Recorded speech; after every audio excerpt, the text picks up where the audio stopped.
We're I don't live. like sand. We're It's coarse live. and rough and irritating, and it gets everywhere. Ew. I think you're okay. You're a little loud. I'm gonna turn you down. Uh, or I'm quiet. One of the two. Okay. Here we go. Here we go. Oh my God, it's Red Pyramid time. Oh my God, it's Kane Chronicles time. Oh my God. Oh my Hello. God. Hello. Hello. Oof. Oh boy. This is one of those where it's like we're kind of doing this to do this, right? We're doing this to be completionists because I don't. Does anyone care about this book series? Does anyone care about the Kane Chronicles nowadays? I feel like no. I feel like no one has spoken of it or thought of it I in mean, like at least I 5 years. I care about the Kane You Chronicles. care about it now. You care about it I now. I care about it now. And anti-bossed. Also, enjoy the lovely stream art I've made. I did decide to make new stream art for each of these little book series, and this one took a second to do. I might redo the hieroglyphics later on. These are all, by the way, these are all just phonetic translations that I just used doing like an online thing. I'm no hieroglyphics expert. They're definitely all wrong. I know that for a fact. Actually, not even like maybe they're wrong. They are wrong. Like absolutely. It But definitely would need a little bit of an explanation because I think it'd be basically impossible to translate. yeah, but if you can manage, or eventually I might just literally reveal all the funny little phrases that luck gave me for me to just translate the hieroglyphics for the sake of just putting it here as like fun little flavor text. But yeah. I Um really wish I put I don't like sand. I should have thought of that. you should have. That would have been good. But yeah, probably more fun though is our little reactives that I did. I slaved away She at did in order to make it look just right for this. So she did I'm very good. I'm here playing the part of Isis. Luck is here playing the part of Anubis, as a little dog head because I couldn't get the computer head to work. Little Oh, a Pomeranian head instead. Pomeranian. Yeah, it looks kind of goofy, but that's okay.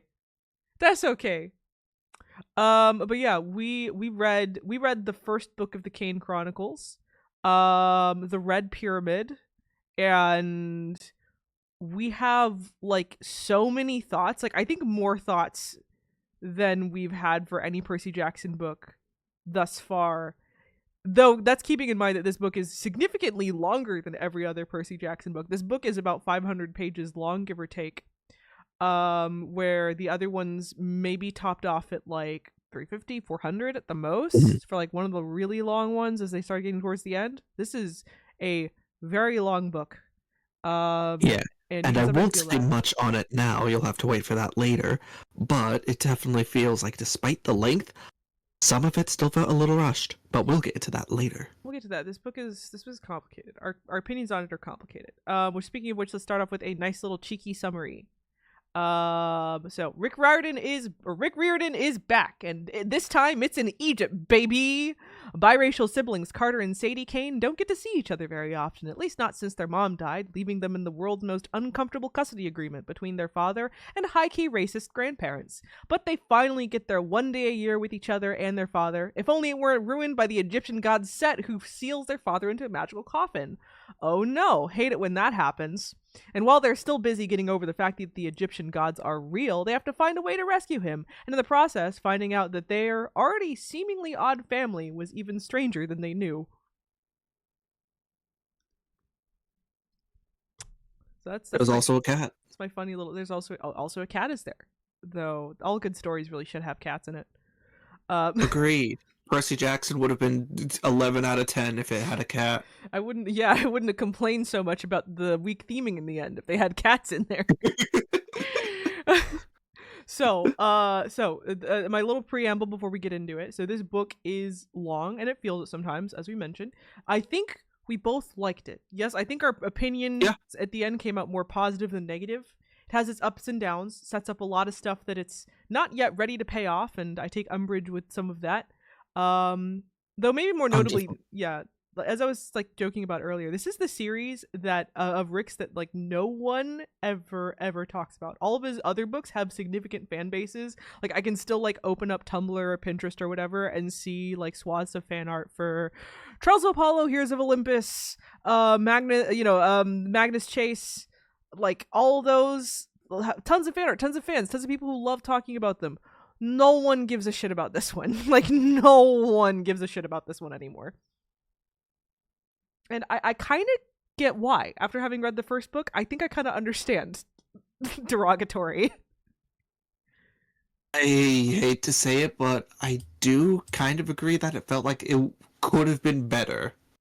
It's so like this is no Percy Jackson, right? Like as far as in terms of quality, in terms of story, in terms of like, I think both of our reactions to it, this is not quite on that level. The same level. Now we're reading through it because that's a part of our series. But this is, I think, the first one of these books that I have to say, I don't know if you like need to read this one.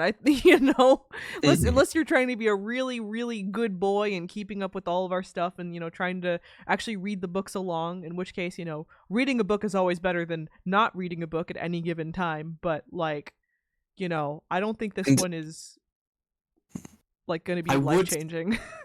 Yeah, I would say if you like Egyptian mythology, I would recommend this, but I honestly don't think I could say that in good faith. And honestly, on that note, I think maybe another reason why this book didn't get like so incredibly popular is because on average, Americans are less familiar with Egyptian mythology than they are like Greek, Roman, even Nordic. And like earnest depictions of Egyptian mythology are honestly super rare in media, period. So I think just based off of that, like I appreciate, right? Like what do we got as far as like that goes? Like what the really, really bad like Gods of Egypt movie, fucking Mummy. Mummy's a good movie, but like it's not like you're not learning anything from that movie. Yeah, it's not focusing on Egyptian mythology. It's kind of more invoking it than anything. It's good, but you're not going to learn anything from it. I've ridden the Mummy ride like 10 times, but I did not learn as much about Egyptian mythology from that as I did like in fact, just reading I think I learned less about Egyptian mythology after experiencing the Mummy. Yeah, I knew less by the time I was done, for sure. I could at least say, if you're interested in seeing some Egyptian mythology like as a starter step to learn more, I think this will suffice.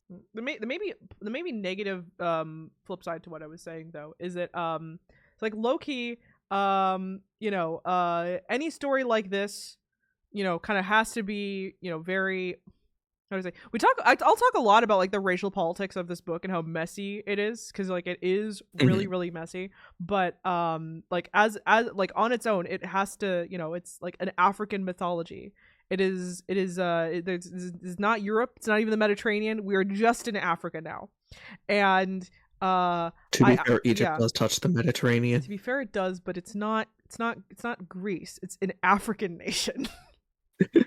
And I do worry that some American audiences kind of like, that they view an African story as being less universal. If they think there's going to be black people in it, they think of it as less universal, and that like for racist reasons that it would not necessarily become as popular as the others. It's where I'm kind of mixed, where it's like I think it's kind of a mixture of all of those as to why this did not necessarily hit people in the same way.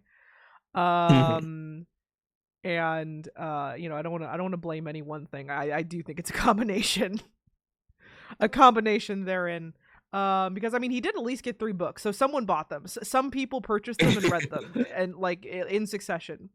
So the publisher wasn't saying don't print this because it's not profitable. At least they allowed him to do it. So but yeah, so this one also might be a little speculative. This is just mostly going off of how I've seen fandoms operate. Typically I've seen fandoms like to separate themselves into categories.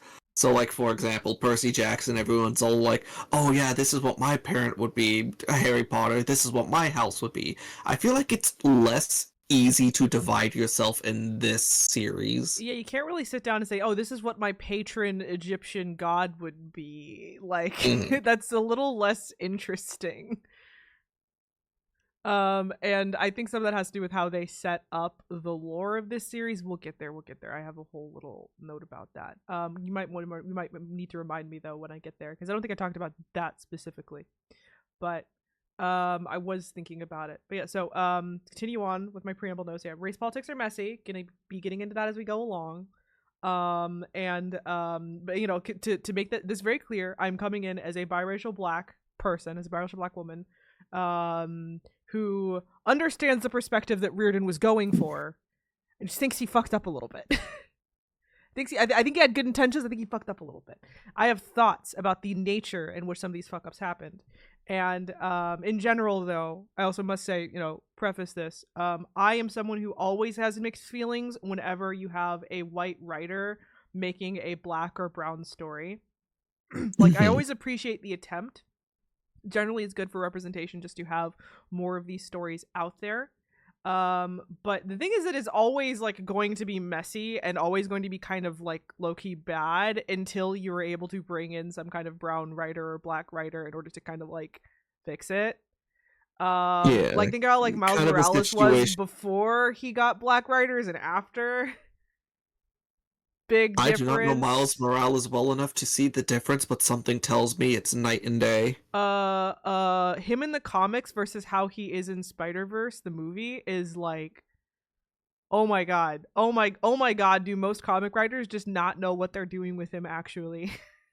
And then oh my god, does that movie do so much to just make him like likable, just and like actually make his experience seem like actually write his experience like well and realistically.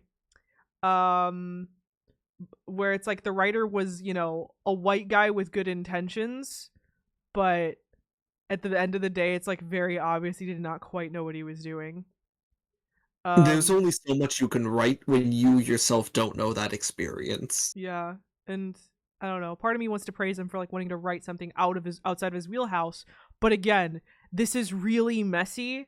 And at certain points, I just had problems with what he was doing. He's never like racist. I think it's more just that like it's sometimes kind of distracting if you're actually coming from this perspective. And there's maybe one way that he gets into it that I find to be kind of like mildly offensive. And I'll get into that probably actually pretty quickly. But for now, let's get into our like chapter notes. Let's go chapter by chapter as we usually do, and kind of talk about this as we go forward. Talk about the story a little bit,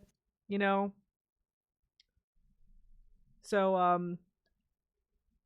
I think that's our uncomfortable thing where it's like, oh yeah, these are much easier to follow along with if you actually read the books along with us. But also, we don't want you like I mean I guess we want you to read the books, but also we don't recommend them. Yeah, we're not trying to replace the book, but at the same time, we're not saying go out and buy it. Yeah. Especially with this one. In fact, with some of the Percy Jackson ones, I would actually say you should go out and buy it, just because I did enjoy myself. Maybe just this one, I hesitate a little. Maybe just because of that, we should try and go out of our way to describe the plot a little bit as we go forward. Okay. So first off, chapter 1, the literal first section of chapter 1, I think is really funny, really cute. I'll read off the quote. The following is the transcript of a digital recording. In certain places, the audio quality was poor, so some words and phrases represent the author's best guesses. Where possible, illustrations of important symbols mentioned in the recording have been added. Background noises, such as scuffling, hitting, and cursing by the two speakers, have not been transcribed. The author makes no claim to the authenticity of the recording. It seems impossible that the two young narrators are telling the truth, but you, the reader, must decide for yourself. So that's the framing device of this book. It's framed as like an audio transcript, like an audio recording by both Sadie and Carter, the two main characters, and then transcribed by our dear Uncle Rick here.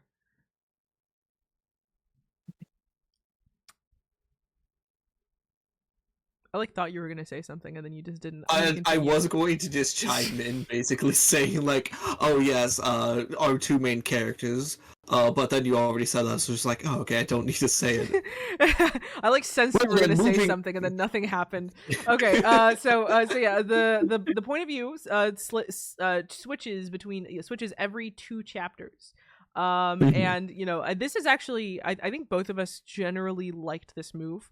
Having the split POV can maybe sometimes cause issues when it comes to developing either POV effectively, but it does actually have the positive side effect of keeping the sometimes dragging pacing at like a pretty you know, it keeps it at like a decent pace. You know, it keeps it where you don't necessarily feel the 500 pages all the time, because that's a long length for any book, much less a YA book.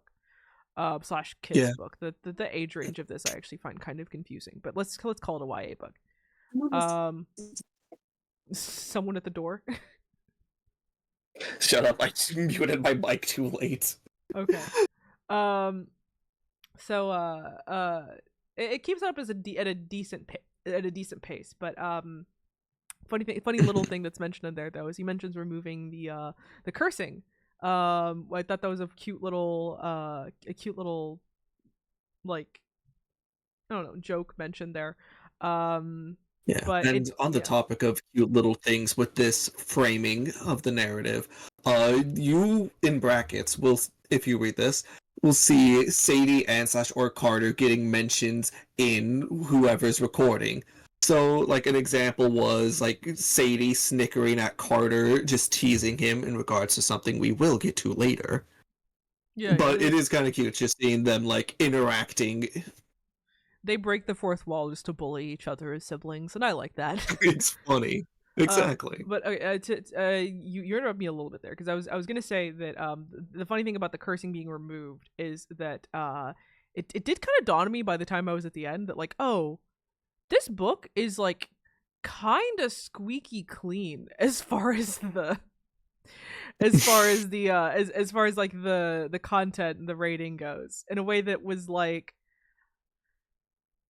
so yeah, there's no cursing, obviously, as was mentioned. There's like PG or even G level violence for the most part, and this to me would not be notable if it weren't for the fact that, well, two things. One, you kind of, because you're coming off of Percy Jackson, there's almost this expectation that like maybe it would age up a little bit for the sake of the audience, especially as Percy Jackson ended with him being 16.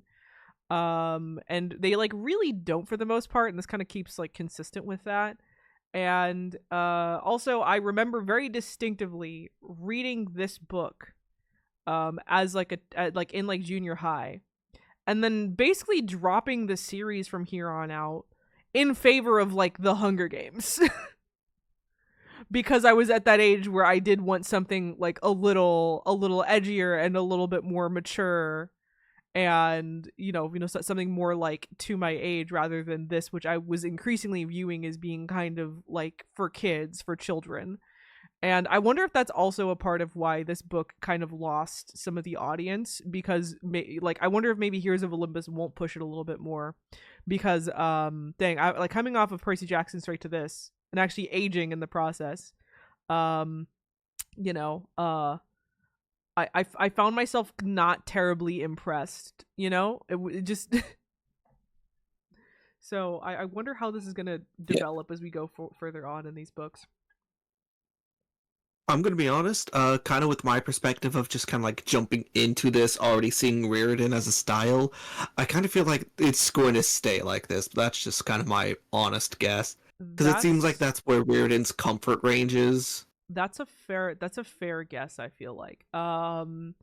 But yeah, the note that I made is like, as a kid I started to think it was lame, and as an adult it stands out because these books seem like they're kind of trying to take you seriously, but also constantly keeping on the kid gloves. And like I don't need like cursing and Mhm. like buckets of violence in there, but like it is kind of weird to me that it doesn't at least reach the level of maturity as like the last Harry Potter book does. By then the movie was like PG-13. Oh my god. Oh, scandalous. Yeah. So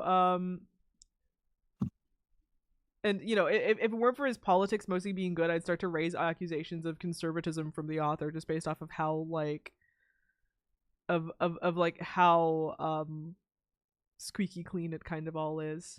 But Mm. let's not I just because I think otherwise his politics are pretty decent, I will keep that accusation to myself. But how about just to start us off, just to give us like a rock, like a bedrock to launch off of. Let's just talk about the siblings. Let's just yap about the siblings a bit and get into them. First one on my Gotcha. list is This is Carter. okay. I was just going to say here at this beginning of the story, we can kind of tell the siblings are certainly estranged. We will get into that as it comes, but I feel like Lily has more to say. I want to give you room to say something, but if you don't have much, I'll just say Carter, a 14-year-old, an archaeologist living with his dad, traveling the world. He's said to resemble his father very heavily. His father being a black man with some amount of Egyptian ancestry, it seems. He's said to dress like a little business boy, generally very stiff. It's like described like he's like wearing khakis and like button downs and. In general and by personality too, he comes across as kind of stiff, almost like autism coded, and that he's like very, very poorly socialized very clearly since he's been traveling and seems to more or less be homeschooled. Probably the most derogatory thing I can say about him is that he is a progressive white man's honest attempt at writing a black boy.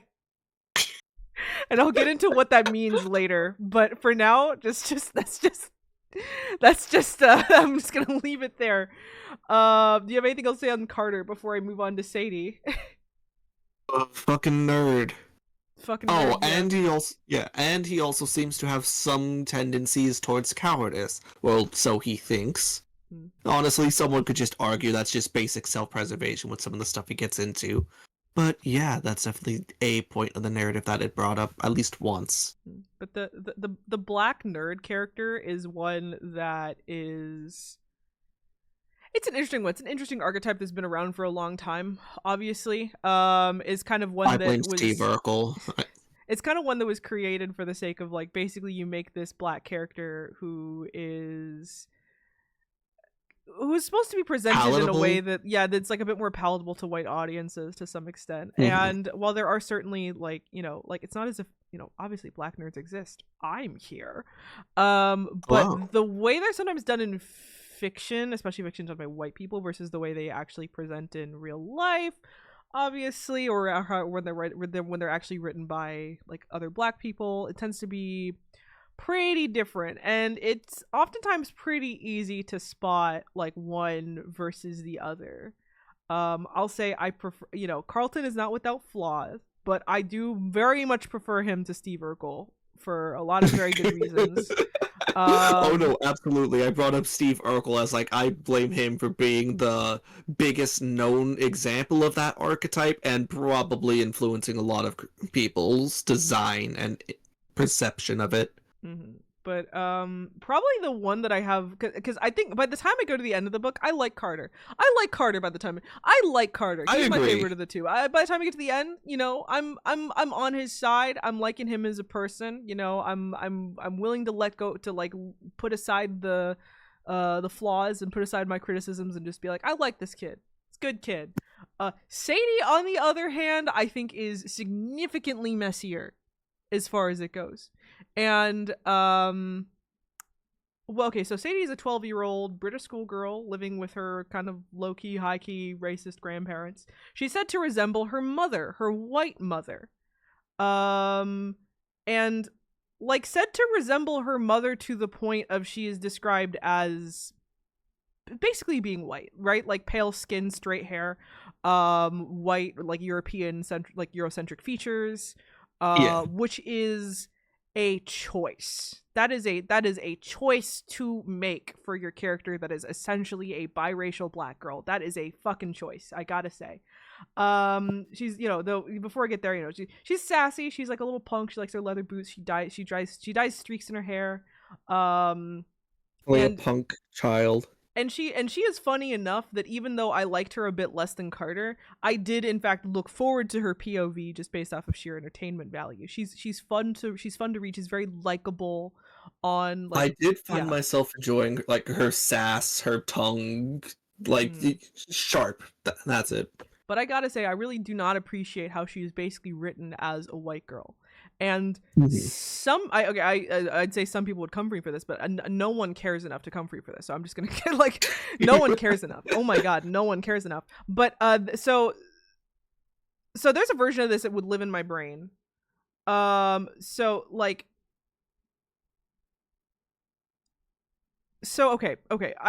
assumption, and what I think maybe Rick if either hopefully he was going for this, or if he was better advised, he would have gone for something like this, right? Is that it wasn't that she was literally a white girl, but it was that she is, maybe a more white passing, light skinned girl, socialized by her white grandparents. Mhm. But the difference between that and a character that is functionally just white is like pretty vast, though maybe has a certain subtlety that a middle-aged white man would not be able to quite appreciate. Um because to make it clear, she absolutely should be written as a biracial black girl, but biracial black girls do not look like what she is described to look like. Like ostensibly I have the same racial makeup as Sadie, and I can tell you for sure I do not have Eurocentric features and straight blonde hair. I don't know of any biracial girl that does. You don't? Oh, I never would have been able to guess. Yeah. And I know I've been on the record saying that I'm sometimes annoyed by the way that like biracialism is done in fantasy or sci-fi settings, how it's sometimes treated as this like fantasy power or this fantasy thing, that it's like, oh, this person is like half alien and they blah, blah, blah, this, they have like their, this is the first time I've seen that done. I'm going to tap into my half white side. I'm now suddenly super weak to spice. This is the first time I've seen like actual real life biracialism low-key treated like a fantasy trait, where like they both are essentially almost treated like reincarnations of their parents, and it's very weird. It's very, very weird. Yeah. Uh and the thing is, it's so central to the story, it's basically impossible to ignore and impossible to like. Literally, I tried. a good story chunk of the story is explaining that bloodlines are very important. I tried in my head imagining a version of her that was just, light skinned and maybe a bit more white passing than Carter. I could not manage it. I'm actually gonna be honest. Halfway through the story, I actually kind of forgot that her hair was supposed to be straight and she was supposed to be that light, so I actually imagined her quite a bit different. Oh, good for you. Too bad I couldn't do that. Anyway, praise be fan artists that draw her as actually being a light-skinned black girl, because the official art absolutely does not do that. I mean, you might even be able to see on the I put a picture of the cover on this little stream layout. You can see she has straight hair over there. And it's never explained as like a, I don't know, in my head, like, oh, please at least make it be that she straightens her hair or something. No, they don't even give us that. We asked for crumbs and we were given the plate. I think it also makes me mad because there's a version of this that would be much, much more interesting, in which rather than just a flat out like one's white, one's black, that it was rather made into like a colorism thing, that becomes like an area of conflict and tension between them. Because how much do you know about colorism? Not a lot, if any. The fact that there's like a certain privilege given to black people who are lighter skinned, who have more Eurocentric features, who are more attractive by European beauty standards, and that oftentimes, you can have differences that even within biracial families sometimes, amongst siblings, and how again, how oftentimes the lighter skinned one can be more favored, can be more can like socially have better outcomes, that kind of thing. And there's a version of the story. Real quick, I kind of did know of that, just didn't quite know the name to it. Mm-hmm. So there's a version of this story in my brain where that was more of the point, rather than literally one of them being white and one of them being black. But like, obviously, I seriously doubt that Rick even knew what that word was at this point. I'm not even sure if that word was like in popular consciousness at this point. As far as like your average person goes, I mean, even now, like, average person, I just asked you couldn't tell me what that word meant. And in fact, I feel like myself, compared to a lot of other people, would probably know at least a passing familiarity with that term. But in order to understand the difference between those two and why that would look different from the version of the story that he's telling, he would have had to have actually spoken to a biracial person about it, and he didn't. It's really obvious he didn't. It's really obvious he didn't do that. So you have this fantasy biracialism that feels completely separated from any real experience anyone has had. and it kind of sucks. It kind of sucks. Even as I like both of them as a character, I can still acknowledge that like the racial politics of them is like weird and messy, and I don't like it. Yeah, I think it does just kind of tie back to Reardon as a person. Like Because you yeah, could tell he can make well-meaning, but characters. Yeah, you could tell he can make characters. It's just he's not quite able to tap into what I feel like he probably wanted to tap into. he's well-meaning. He is he's clearly talented. He wrote good characters, but then he made this like racial thing that's so central to them. The like main you know he gave them the central like racial conceit and did not clearly did not really know what he was doing when developing that. I'd like to point out that we said we're going to get into the chapter notes, and we have not gotten past chapter 1. That's fine. I have a lot to say at the beginning. Oh, I know. I'm just kind of pointing out that's kind of funny in my opinion. It is funny, but I don't know what else to even say about this. I don't know. It becomes kind of a drag on the books, on this book for sure, as you know, like because it's so central to them as people, and because it's just like I don't know. Even you noticed it. Even you were kind of made uncomfortable by it, and you not have a stake in this race. I do, and I was like cringing out of my body sometimes. Mm. And it's just like a bit of a yikes. It's just a bit of a yikes. To be fair, I do have a little bit of a stake in this, not a big one. I'm a no sabo Mexican. Mm-hmm. So, oh yeah, the other next note, the next note I had here was that there is also a bit of gender essentialism to the way that they're written, which I think we both cottoned onto, and we're both a little annoyed by. Yeah, But I definitely remember talking to Lily about that, saying, I wish it was like this. I understand that there is an explanation of why it's not like this, but I still would have liked this. They kind of just do. Keeping it vague. Sadie is magic girl. Carter is sword boy. Yeah. Never the two shall. Never the two aspects shall meet. And it's like okay, yeah, whatever, fine. You know, even though you literally pointed out that Carter, as the archaeologist, should probably actually be the more knowledgeable one when it comes to a lot of these hieroglyphs and runes and such. But then just Sadie just is for some reason just seems naturally gifted. Yeah. And like her being the magic one just feels weird when she's built up to be like more of the punk type.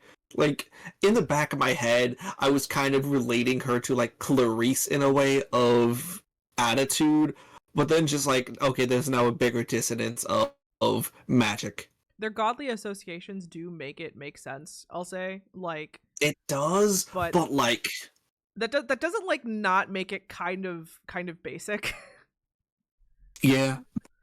So okay, so the actual first story note is that we start off, like I said, you know, the two siblings are separated. Carter lives with dad. Sadie lives with grandparents. Mom is dead. They are on their family visitation day, the like one they get a year, and he is taking them to the London Museum, and he's clearly something is off about him. He's shifty. He seems nervous. Both the kids like clock that like something's weird going on with dad. And and you know they take him, he takes them back over to this storeroom. And oh yeah, our little Egyptian fact of the chapter is that the RX symbol is a simplified Eye of Horus. The more you know. And they also have a cat. The cat is Muffin. Is Muffin an Egyptian Will Mao? be important later. I think Muffin's an Egyptian Mao. Was it? I actually don't recall the breed. I'm not sure. I don't think they say it specifically. I think it's described as because it's described as having like almost like tiger or patterns or some kind of big cat patterns. That does make sense. I remember thinking like, oh, is it going to be a Sphinx cat? And they described for. I was like, oh. No. Sounds more like an Egyptian Mao. If I were to guess. But anyway, chapter 2. Here's a little a little excerpt, a little relevant excerpt. Doesn't matter how open-minded or polite people think they are. There's always that moment of confusion that flashes across their faces when they realize Sadie is a part of our family. I hate it, but over the years I've come to expect it. We get a touch of some of the race stuff that I was talking about here. We start to get into a little bit of it. In fact, my note is more or less the same, where it even says that this person is a doctor. It's interesting the way they approach it, and I think this is probably times like these where I think it's the most where I understand what Rick was going for the most, being, having this sharp divide in between siblings, and kind of having the darker skinned father always be looked at with suspicion whenever they're with Sadie. It's like, there I think I understand it. And they do talk a lot about Carter being like, isn't Carter profiled by the police like twice at this point in this book? There's a very notable moment where he even talks about it in his internal monologue. Yeah. Rick is woke. We do understand this about him. We appreciate it. In fact, if he was not woke, he probably would just make all policemen good guys. All the police are very bad here. They're very, very bad people. They all suck. Rick really says ACAB multiple times in this book. But okay, move on though from that. Because we're gonna if I got stuck, I could get stuck on that for another 3 hours, and by then it would be the end of the stream. At that point, we'd just be talking about American politics. Yeah. So, and I'd love to do that, but that we did that on our Superman stream. So. Okay. Okay. So the next one. So Dad explodes the Rosetta Stone with with a magic staff. And it's here that the beginning of the conflict gets revealed. Basically, Set is kind of revealed as the big bad. Set is the god of, well, he's got a lot of things. A lot of Egyptian gods tend to have a lot of aspects. Most notably for this one though is chaos, which makes me mad because that's not even the most important one in like actual Egyptian mythology. Chiefly he's a god of war, he's a god of desert storms, and yes, he is a god of chaos, and to some extent the literal god of evil. Set slander is interesting. Like, referring to him in your adaptation as the literal god of evil is interesting. But he's Judeo-Christian.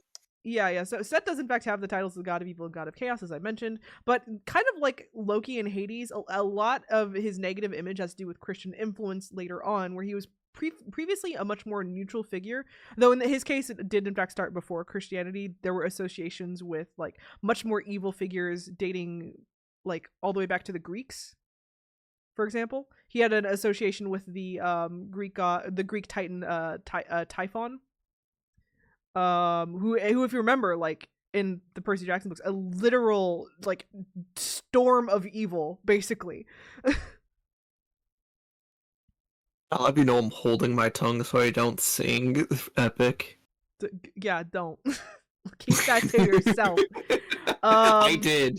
Okay, so but like that association though is how accurate it actually is to Set as a god is it's complicated. These things are complicated in general, right? Like you can't just say that the oldest possible interpretation is just the one that's true, right? Because then Apollo isn't the god of the sun. And yeah, but it is plus you go back old enough, you just completely get another pantheon in some cases. But it is gauche. It is he's usually the one people make the villain of their Egyptian thing, and while there is some basis with that, it to me is as gauche as making Hades or Loki the villain of your mythology thing. Like, you've fallen for a little bit of a propaganda, and like if you were the best stuff of where it does make those the villains are usually ones in which they can at least make it a bit interesting, or at least add some subversion, at least like Some layers. yeah, just some layers to it. I'll say with Reardon managed to handle it pretty decently with Hades, and that like yeah, Hades isn't a good guy, and he's kind of the red herring for the first book. And he does in fact also have like an evil aura, an evil AoE attack. For some Still reason. remembering a very specific quote that basically is a jump scare to me. So the fucking World War II of it all is terrifying. Yeah. But like at the same time though, he is not necessary. You're not necessarily supposed to see him as literally evil though, and you come from that book hating Zeus a lot more than you hate Hades. So just based off of that, it's like there's some layers with it, even if it's a little, even if it's like a little surface level, even if it's a little weak at the end of the day still. But here, it like in this book, he's kind of playing it straight. That's gonna be my spoiler for now. With Set, I hung on to this book hoping that he would do something different with Set by the time I got to the end, and then I reached the end and I realized he was really just playing it straight. So put that expectation down. He is just the bad guy, more or less, while at the same time they also like it repeatedly imply that maybe it's not actually that simple, but they don't manage to do anything significant with that during this book. Yeah, because minus the twist, he still was going to do the thing. He still is just a mustache twirling Disney villain, basically. Anyway, I'm going to talk about Set a lot by the end and at the end, so let's just chapter 3 before we're here for like it's already been like 45 minutes. Chapter 3. Okay, so here's my Sadie being British note. So the way that he writes Sadie being British is kind of funny. Because a lot of it is just kind of inserting British slang randomly. Yeah. And my brother's a rubbish storyteller. Yeah. Or she'll say bloody, or she'll call it a torch, and then she'll be like, "That's flashlight for you Americans." It's kind of funny. Like as an American, I found myself cringing both just at the presence of British, but also because like this is the type of British English you'd get from an American Harry Potter like fan fiction writer. Like, yeah. Also, it's like not great. Real quick, want to put a pin in that? We forgot to talk about some of the plot. Sure. Julius, the Kane father, he's been yoinked away by Set. I'm not sure if we mentioned that. I mentioned that. Set puts their dad in the coffin. That's inciting incident. He puts their dad in the coffin, and they're dragged away by some police officers trying to figure out if he, because like he also exploded the Rosetta Stone. Their dad actually just did that. Clearly released some gods at some point, and they're kind of like, oh no, gotta get him back. Meanwhile, the police are trying to figure out if they did a terrorism or not. And, so just at least wanted to bring up the starting bits of plot of like, this is why they're doing adventure stuff, which slides neatly into my next note about the police profiling that happens here. Which this is my note of like, if I were keeping I didn't keep a counter, I didn't keep like a point score for when Rick does racism good and when he does racism bad. But this one he did all right. Like as far as we like any book that's willing to say ACAB. I'll always call that a win. I think my one issue is that he betrays his own nervousness by having the first real instance of racism be perceived by a white coded character, because this chapter's from Sadie's point of view specifically. I took that note. And it kind of sucks that the first time we see this isn't from Carter's point of view, when she's the one that has like the lesser stake in it, and so it kind of just becomes a thing of like outside indignation than actually being willing to properly explore it. And then she gets deported. This is what she does get deported though. That is funny. Back to America. Anyway, though that was just their uncle Amos was just trying to look out for them. We see this like black guy kind of in the background of of a lot of stuff. They seem kind of suspicious of him, and suspicious yet familiar. Yeah, he's like talking to their dad a lot. We later find out that he's actually their dad's brother, and and he's there to take them over to Brooklyn in America, and watch after them, keep them safe and all that. He's also described as looking like a jazz singer, which I think is fun, like a jazz player. He has like the braids, he has the kind of, I think he's described as is he described as being kind of like Tubby a bit, kind of a bigger guy? That's how I imagined him. Don't recall that. That's how I imagined him. I imagined him as like, they said jazz singer, so in my brain I was like, he's kind of like maybe a tubbier guy with like strong features, braided hair. That's the image in my brain. You know what? Fair enough. So anyway, this is the note that I put where I remember the phrase for it. Rick suffers from what I call nervous Whitey syndrome. Actually, did I say that earlier? Nervous what syndrome? Nervous Whitey syndrome. Oh, okay. Yeah, in which a white writer wanting to be perceived as progressive writes something like this. Black character who's aggressively well-spoken and kind of nerdy, check. Acknowledgements of racism that prioritize the white point of view, check. Just a white man who I know means well, but clearly has no idea what he's talking about, and is also clearly a bit nervous about coming across a certain way. Check. Yeah, so, anyway. Chapter 4, the kids get deported and meet Uncle Amos, which I already talked about. And also they bring their cat with them. That's a normal cat. Don't worry about it. It also has a pendant for cat reasons. Yeah, normal cat. Very normal cat. Do not look at the cat.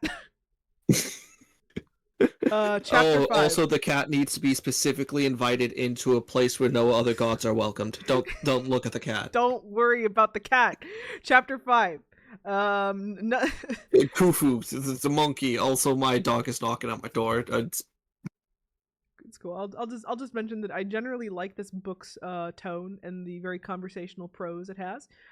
Feels like Rick's writing style has really solidified at this point since Percy Jackson, and touching POVs was definitely the right move, in my opinion. So it's around here where I started realizing, like, you know, as we've flipped around twice at this point, that like, oh hey, I think this was the move. I think this actually works. This is actually good for like the pacing and the structure.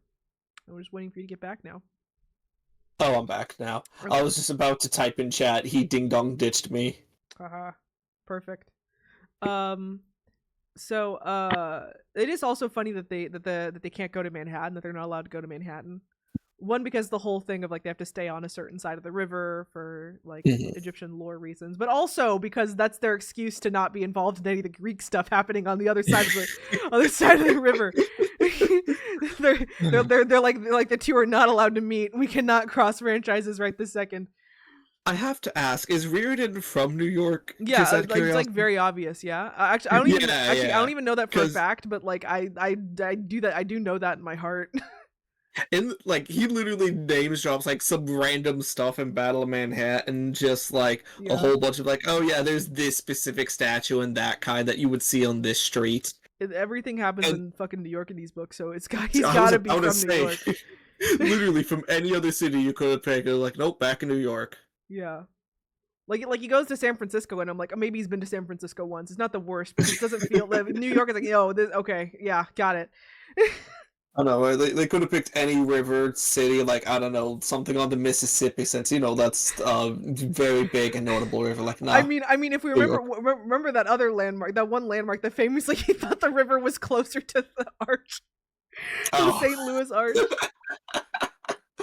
Like, oh yeah, he's a New York boy. He's a New York boy. It's very obvious when he's not from there. But okay. But it's a funny. It's definitely a coincidence, though. I imagine he was definitely just first writing Percy Jackson to be mostly in Manhattan because he's probably just from Manhattan, and it becomes a lovely excuse to not have the two sides meet. It's just happy coincidence. Yeah. But also there is like a other confirmations later on. We find out that Thoth has beef with Hermes, and that's very funny. because Thoth's city got renamed to Hermopolis when the Greeks came in, and he's pissed about that still. To be fair, I absolutely agree with Thoth. Mm-hmm. Which also, you know, we're going way ahead, but for another there's like plenty of breadcrumbs here. There's a reason why I was starting to assume that they were going to be doing more with the whole set reveal, because they put so much focus on this whole thing with Hermes and how he's mad about how the Greeks changed the perception that like people had of him. And it's like, you mean what happened with Set? Do you mean exactly what happened with Set? All you lovely viewers, it's funny because Lily was saying, like, you know what, I think they're going to do a subversion, and if it builds to this, I think I'm going to be interested. It did not. I mean, I was not under any delusion. I was like, chances are it's not going to build to that. I'm going to end up being mad. But like... True. Yeah, anyway, okay, they also they have these pillows. I think what are the pillows made out of? It was like headrest. Yeah, these special pillows that they have. Also monkey, did Khufu. Oh yeah, Khufu the monkey, the baboon that yeah, I would like to say Reardon still has a silly writing style because he gave the monkey or baboon Lakers jersey, was it? Yeah, he likes basketball. Yeah. And which by the way, the whole like mansion with the monkey servant and the white crocodile feels like very like 70s pulpy cartoon nonsense. Feels very like feels very like that era of cartoons, and which I know at this point in like 2010s, like that was kind of making a comeback, you know, like the Secret Saturdays and stuff. The kind of pulpy stuff is making a comeback because like people like Reardon were, you know, starting to make stuff that was getting popular, and this is what he grew up with, I assume. It's very pulpy, it's very cute. The only thing I'll mention is just that like I know that ceramic pillows, that like those kind of like headrest style pillows are like decently common in Asia. I hear that they're good for your spine because they are designed to be at just the right height, and that they can, you know, like it's hard for me to imagine sleeping on one. I feel like I would just find it uncomfortable, but like I guess I don't know, I've heard people who actually use them, I've heard them go to bat for them, so I will not judge. I mentioned doubly may be useful if it's like you're somewhere where it's like really hot and it's the summer and you don't have AC. Having good airflow and like something that like will not get unspeakably warm against your face, imagine it has its benefits. Plus, but again, yeah, Carter thinks otherwise, and then Carter his soul got yeeted. Carter hates it, his soul gets yeeted, and then it has mostly no consequence because their soul always gets yeeted every time. Every single time they end up getting one of those weird dreams because Rick was like, oh no, oh yeah, it's like my main plot device that I like to use. It's absolutely true. He is not giving that one up yet. Never gonna give that one up. I'm fine with it, honestly. It's not a bad plot device. It works. It adds some ominousness. So chapter 6, here's a good time for me to mention that I am familiar-ish with Egyptian mythology, and I was kind of like, you know, as they were going through the house, and, you know, mentions like, oh, this god over here with the statue. I'm like, oh, it's Thoth, right? And they were like, oh yeah, it's Thoth. And it's like, oh yeah, I'm not like the most familiar. I'm not as familiar with it as I am like Greek mythology, but I was able to at least recognize some things, and not just based off of my previous reading of this book, because I really did not remember anything about this book. As I went on further, I realized I remembered nothing, but you know, through other media, through OSP, through a certain webcomic that I will be mentioning by the end of this stream, I do know at least a little bit about Egyptian mythology, just a touch. Just enough for me to sometimes be confused when Rick uses the versions of the names that I'm less familiar with. Fair enough. But a new quote about the race stuff. Carter, you're getting older. You're an African American man. People will judge you more harshly, and so you must always look impeccable. And okay, I'm two minds about this. Because on one hand, it is cool. I think it's actually pretty neat that as a plot point, they mention that that like being mindful of appearances is something that is really important to a lot of Black people, especially Black women, especially Black people in academia, where there is this expectation of like looking even better and being even more well kept and well dressed than your white peers, for the sake of not being like looked down upon.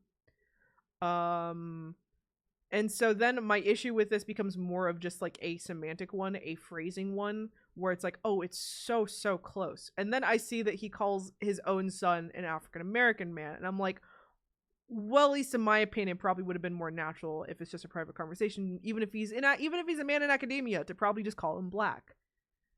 And like, It yeah, I'm also could being be a yeah. case of nervous Whitey syndrome. Yeah, it's kind of where I come at it, where I'm like, yeah, I'm being nitpicky, but like my whole problem here is kind of the lack of authenticity and how some of this is kind of sets off like little like bells in my head, not alarm bells, but like bells. And at least like I kind of fucking hate reading black stories that are very clearly written by white people, and this is mostly just because of that little bell that it takes me out of the story, and when I'm very aware of the hand of the author constantly when I'm realizing when I feel like this character is like talking in ways that do not make sense to me. So like a good example of this from like another thing that I had to read for a class actually while I was getting my degree. So I had to read like an excerpt from this one period piece taking place in the South that I clocked immediately as being written by a white person because of how stilted the black dialects were and how hesitant she was to use the N-word, censoring the only instance of it with asterisks, despite the people she was like portraying being literal like slave drivers. A cowardly move that a white writer that a black writer probably wouldn't do. Okay, what do we got? Who the fuck is messaging? What do we got here? Is it just a stream announcement? Just a stream announcement. Never mind. What, did that barely kick off? No,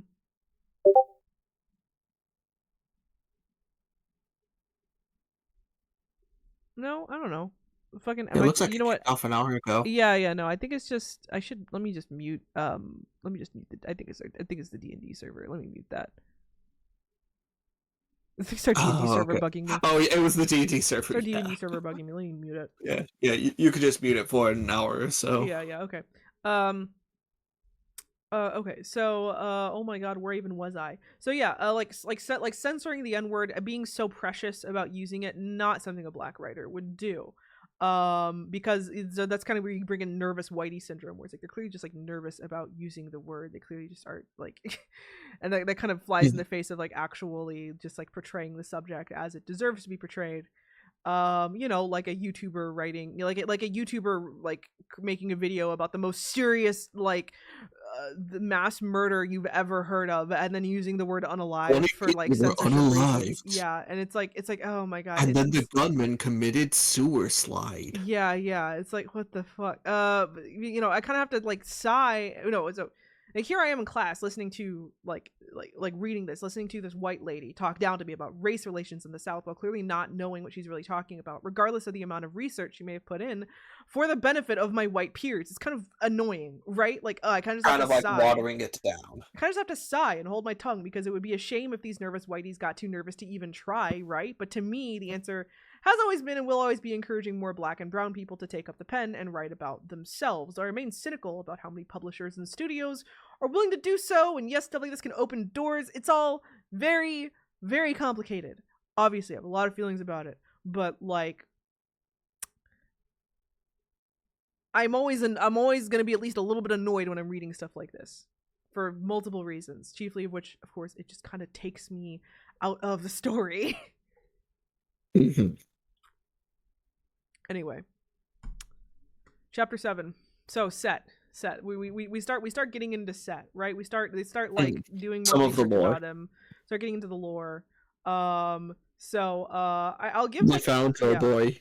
I'll give a summary of the story as I understand it. Go watch the OSP. Did you watch the OSP thing like I told you to watch it? I did, remember? Yeah, remember I said she said newt instead of nut. Yeah.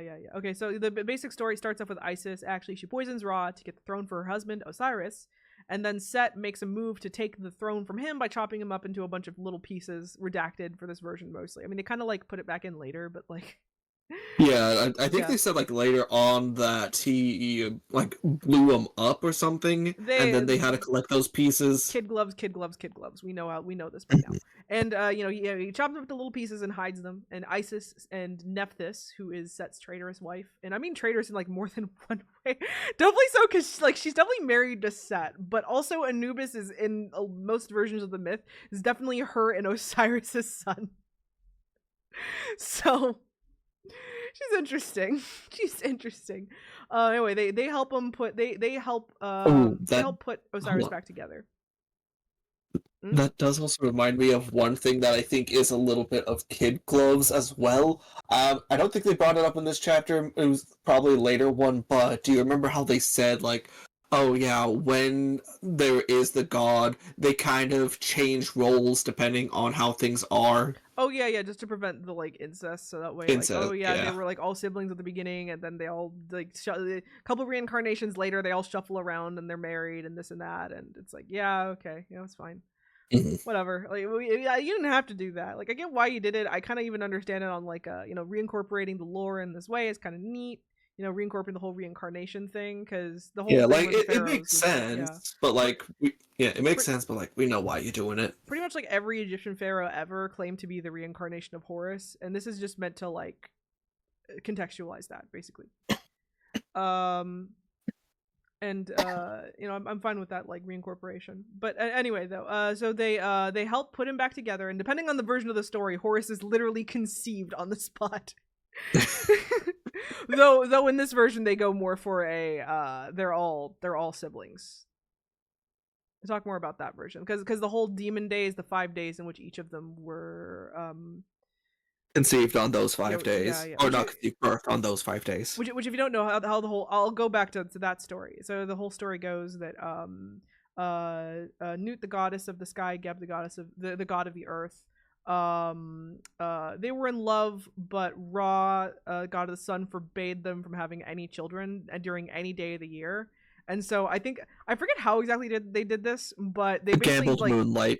yeah, they basically created an extra 5 days. That's why we have 365 days of the year. They created an extra 5 days and had one child each day: Nephthys, Horus, Osiris, Isis, Set. And that's basically how the story goes. Um, so yeah, a lot of Egyptian myth stuff. Go watch the OSP videos about them if you want it quick and dirty. Because the versions that they tell here are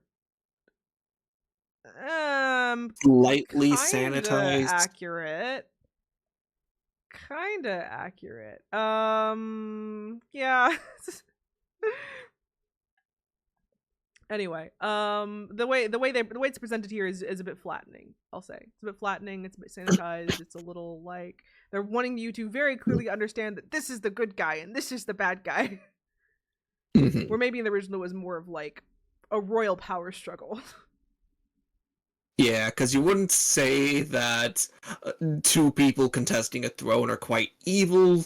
It's just more of they're both dicks in their own way. Which goes into my next point. The book kind of tries to have its cake and eat it too, as far as the presentation of a lot of this stuff goes. Writing Set as the villain, while also admitting that the other gods are kind of shitty without that ever amounting to anything really, so they can still be on team good guy without it ever feeling too complicated.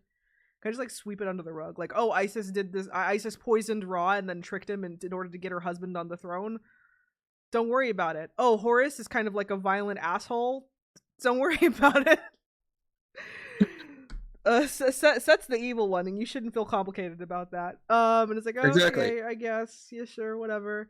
We're going to Yeah, we're going to say things are complicated, but realistically, you're just gonna side with these guys. Even weirder because, like, here, this is how I'll mention this a big important theme here. It talks a lot about how like the story, this version of the story has happened like hundreds, if not thousands, of times in different incarnations with different people and such, and therefore kind of puts this almost ephemeral quality to the story. Like, it's bound to happen, it is fated to happen, as it always does, again and time again, implying less that like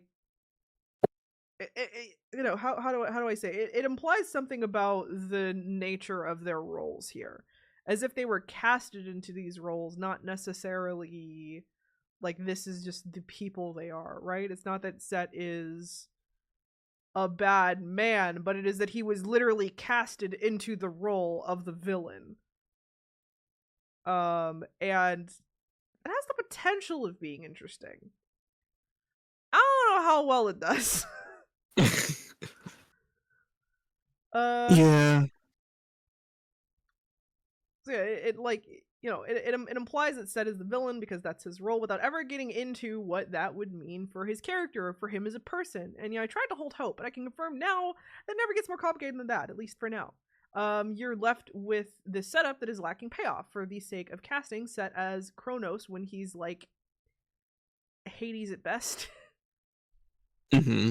So yeah, you know, okay, some of the stuff in regarding Horus and Isis is interesting, but Set is kind of weakly written, and you know, in comparison, and they don't really, I don't know, I just felt like since he was the like main antagonist for the first book, and that they spend so much like air just talking about how like, oh, he's family too, oh, you know, he's still one of the siblings, he's, you know, like, oh, he's just cast into this role as a villain, like, oh, you know, you shouldn't just understand him as just the bad guy. Like, I would have liked for him to even just be a little bit more complex as a figure. If they're gonna like spend all that air on it. Yeah. In a So, way, I feel like they just did what they wanted to do a lot better in the Percy Jackson series, mm-hmm. They really did, which I because at least through there, like, you know, like Luke is ostensibly the villain of that one, and he's really interesting, and you're even able to, I think, understand a bit more the moral grayness of the gods in that one than you are ever to understand it in this one. So yeah. And yeah, I hate to keep drawing these comparisons, but like I've seen these story beats just done in a much more interesting way. I mean, I'll mention a few different places that I saw him done in the by the end. Once I really want to spend some time to dig into some of these themes and like actually describe them effectively. But we gotta wait. We gotta wait. We gotta be patient. So yeah, on that note, this is kind of when we start. Yeah, we kind of start getting confirmation as to like that the kids being godly hosts into who Isis is implied to be scheming, and you know, and Isis is to Sadie, Horus is to Carter. And you know, That Isis works out is, be quite a bit. yeah, yeah. Well, I'm kind of, I think for the sake of my analysis, I'm fine jumping around a little bit. Fair Um, enough. so and like I said earlier, Isis is implied to be like, you know, kind of scheming. Horus is implied to be kind of a violent asshole. You are still supposed to more or less understand him as good. And most of the way you're supposed to understand this, this to me brought in a reading of this book that I started liking while also being conflicted with, which is that like, okay, so if it is true that, you know, that like this story's happened 1,000 times before, that this is just the newest incarnation of that all of the players are cast as who they are we supposed to literally understand like Sadie is Isis, Carter is Horus, Set is whoever Set is, let's not spoil that at least quite yet. Set as the cat, totally. Yeah, like are we supposed to understand them as direct parallels to them, as extensions to them, or are we supposed to understand them as like essentially two halves of the same character? And I think the answer is like sometimes yeah, but then also sometimes definitely no. Like, They're so definitely treated as separate entities. there are also definitely parallels between them, though, you know, not just putting, Mhm. you know, putting aside the visual parallels. You know, Ruby is described as looking just like, as or Isis is described as looking just like Ruby. Of course, Ruby looks just like Sadie. um and like, and we get a lot of dialogue between Carter and Horus, and we kind of understand them all right as a pair, and we understand some of their similarities and some of their differences. I do um have to actually say though, I did kind of like their interactions. mm-hmm. They were good interactions. They play off each other pretty well, actually. Hmm. It was maybe their interactions is when I understood the connection and when I understood it a little better. But because we understand them so well, I think then their differences really stick out to us. and their differences like aren't very compatible. Again, Horace is kind of a violent asshole. Carter is like actually quite A merciful nerd. at times. He's this like quiet nerd. He's not someone who Yeah, you think would do yeah. that. Yeah, in fact, as I said early on, he actually was depicted to be a bit more, well, so he said, cowardly. Because I remember, I Mm-hmm. think it was. No, that one was. Yeah, it's great, I'll still bring it up. Where basically, he was going to leave through a portal. He could have, in theory, stayed back to assist, but then he himself was saying, I ran like a coward, I didn't even think about it. If he was I think portrayed as being a bit more a bit more violent, or even just wrestling with impulses, even if you just wave it away as just influence from Horace, I think I'd understand that like kind of half-hearted thing the book tries to do, being like, oh, they're kind of two halves of the same coin. But Mhm. instead you're just given this like sharp contrast that very sharply delineates the two. And so while I enjoy that interpretation that you're supposed to like understand these people as essentially being casted into these roles, there's just like not much support for that as far as the text goes. Though there is, so again, there's some extent to where the story becomes more interesting if you imagine it that way. Though I wonder how much I'm just writing fan fiction basically. Quite a bit so, I would say. Mm-hmm. Like literally, Sadie's whole thing is that like by the end is that she's honest. She has to be honest in order for the story to work. And Isis is describes being incredibly scheming as a person. Her scheming literally caused problems. Okay, to be fair, it's forgivable because it's funny. It is funny. But yeah, so for now, Seth has no real motivation, and you're pretty sure he's being tricked from like very early on. So he just kind of comes across as like a stupid asshole, not really a threat. Which kind of Mhm. just to me comes the end where it's like, oh, I think in the end that's just like not a terribly interesting antagonist. They No. don't really do anything more with him, nor is like one, and he's not really like threatening. It wasn't until the end where where Carter goes in the storm and is like, wait a minute, is this a bad idea? That I remembered that like, oh yeah, he's like supposed to be a threat, right? We've been like Yeah. batting aside these gods like very easily thus far. He's supposed to be a threat though. I forgot. They nerf the On the gods in this topic, book. They nerf the gods. yeah, it's something I do want to bring up that's funny is, Horace is constantly telling Carter, like, let me take control. I Literally, find it yeah. funny. It's funny. But uh chapter 8, they're, oh yeah, by now they are did I mention it over here? Have we gotten to that point? Oh no, yeah, not yet. So they're still in the mansion in Brooklyn. Nothing much to say here in chapter 8, just that they're trying to do more research, and they ask one of the little like clay servants to like get a book for them, or like get an artifact. And they like Yeah. steal the actual artifact from the Cairo Museum, and they're like, wait a minute, you're gonna put that back, right? You're gonna put that Yeah. back. And then at the end of chapter 8 is where we get one of my favorite characters, if not my favorite character, Hoomst. Kitty. Kitty, is it bass time? It's It's Bass bass time because she's time. revealed at the very end because the house gets She is. attacked, She is. remember? So it turns out their cat is possessed by a goddess. Bast, or Mhm. Bastet is the name she's more commonly known as, I think. She's nice. I like her. I like cats, and I like how she just kind of acts like a cat. I'm gonna like glaze Bast later. But she's just kind of she's the type of god character you definitely couldn't get in Percy Jackson, based off of just like the differences of how they kind of portray them. She is. Honestly, if I had the choice in the matter of between the Greek god pantheon and Bast, Bast seems like she'd be the much better parental figure. Just Bast. She sweeps. She's a decent mom, actually. Uh, Actually, she's a better aunt. she's very good on. So I was trying to like think of her as like, she's kind of normal. She's very like, or like idiosyncratic. She's very involved in the story, and compared to how some of the gods in Percy Jackson are portrayed, she very much feels like a person. Not some grand Yeah. archetype, not some weird unknowable thing, not some antisocial freak, but like a person that you can like have a conversation with. In fact, she does converse many a times. Anytime she's Many a she's frisky. she's very involved in the story, and I mean she's definitely like on some level weirdo. Like she's a cat, Basically, she's cat. She Like acts I like a cat. She said, like licks herself like a cat. She likes cat food. yeah, the Friskies. But she's also like a person that like seems to understand humans actually, and knows how to be amongst them without it being She, incredibly obvious. yeah, because like she even bails Carter out from getting police stopped.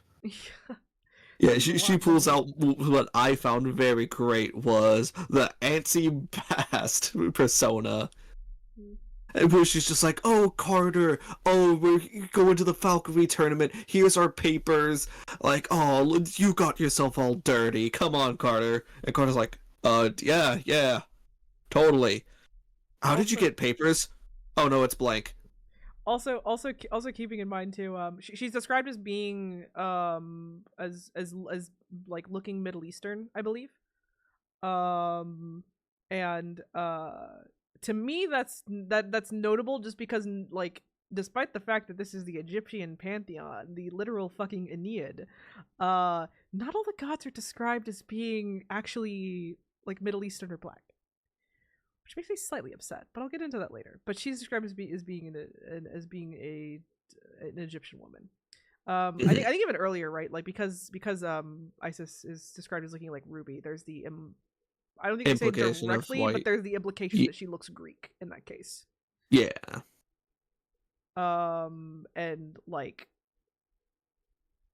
Ruby and Sadie are No. blonde. So like not even like Greek, like they're blonde. So let's not worry about that. Anyway, not yet anyway. So Yeah, like I said, it's basically just like, no, you're Egyptian. there was one note though as far as Bast and a lot like Best a lot of the other gods being so directly involved in the story where they really weren't in Percy Jackson. And Mhm. okay, well, I think some of their extreme involvement kind of comes to the story's detriment, in my opinion. Like I was annoyed more than once at how the kids rarely seem to solve problems on their own. They're instead constantly being helped or flat out bailed out by the gods and their magician uncle Amos. And Mhm. compared to the Percy Jackson kids, these kids feel like they kind of have it on easy mode. Like they're really not set out to struggle too many times. And the few times where they are, it kind of like there's like a safety net, right? Like they go do the thing for Thoth in order to like raid Elvis's tomb, haha.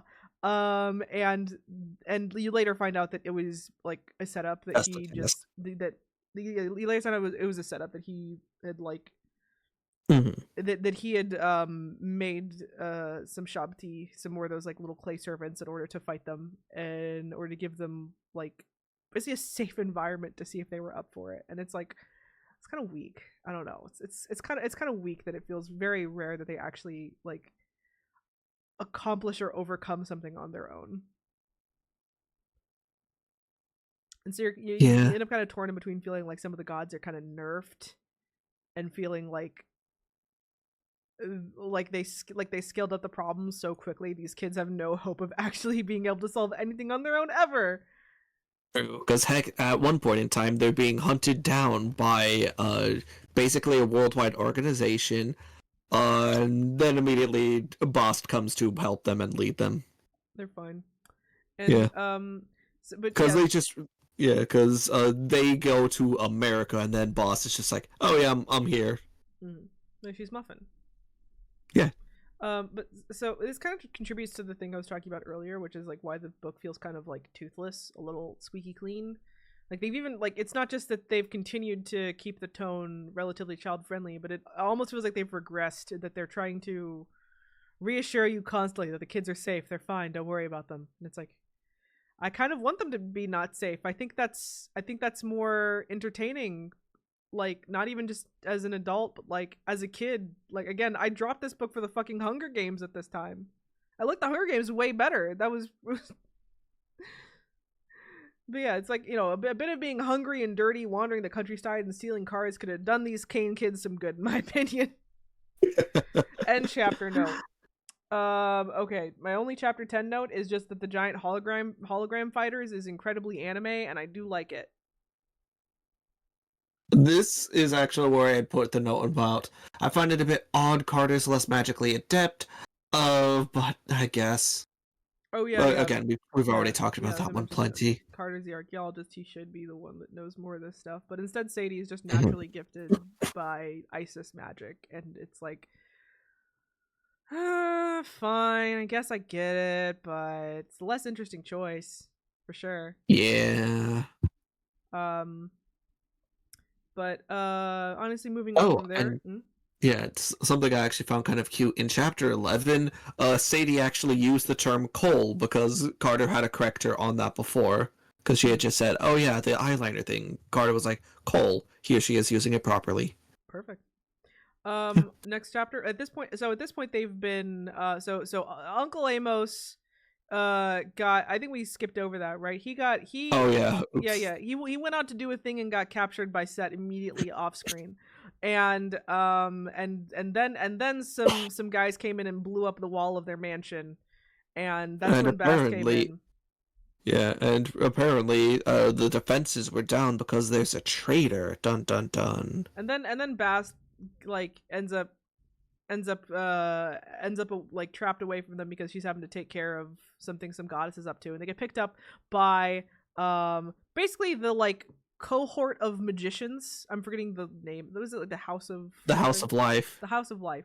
The international organization of magicians, based in the Egyptian tradition, and they immediately meet one specific magician, Zia, who is okay. She's kind of like a slightly less interesting Thalia, in my opinion. Yeah, They also I don't know if immediately she was set up, described yeah, as. Yeah, I think she was described more as Middle Eastern looking, right? Or was it Arabic? yeah, yeah. She's I think it Arabic. was She's Arabic. Arabic based. Yeah. And I like immediately they kind of set up a romance in between her and Carter, which I don't think either of us were really all that into, just because it feels It kind of like, I don't know. It's one of those romances you get where clearly the author feels like it's a foregone conclusion, and so there's not really much effort in like setting them up or giving them much of a dynamic. It just kind of seems like Carter has a crush on, and it's just accepted that like, oh, eventually they'll get together or whatever. it definitely felt rushed. Yeah, yeah. There's not much to it. That was, I think, where you said that's maybe one of the side effects of having to split the POV, that you lack time. But also, this is just the longest book out of all these we've done.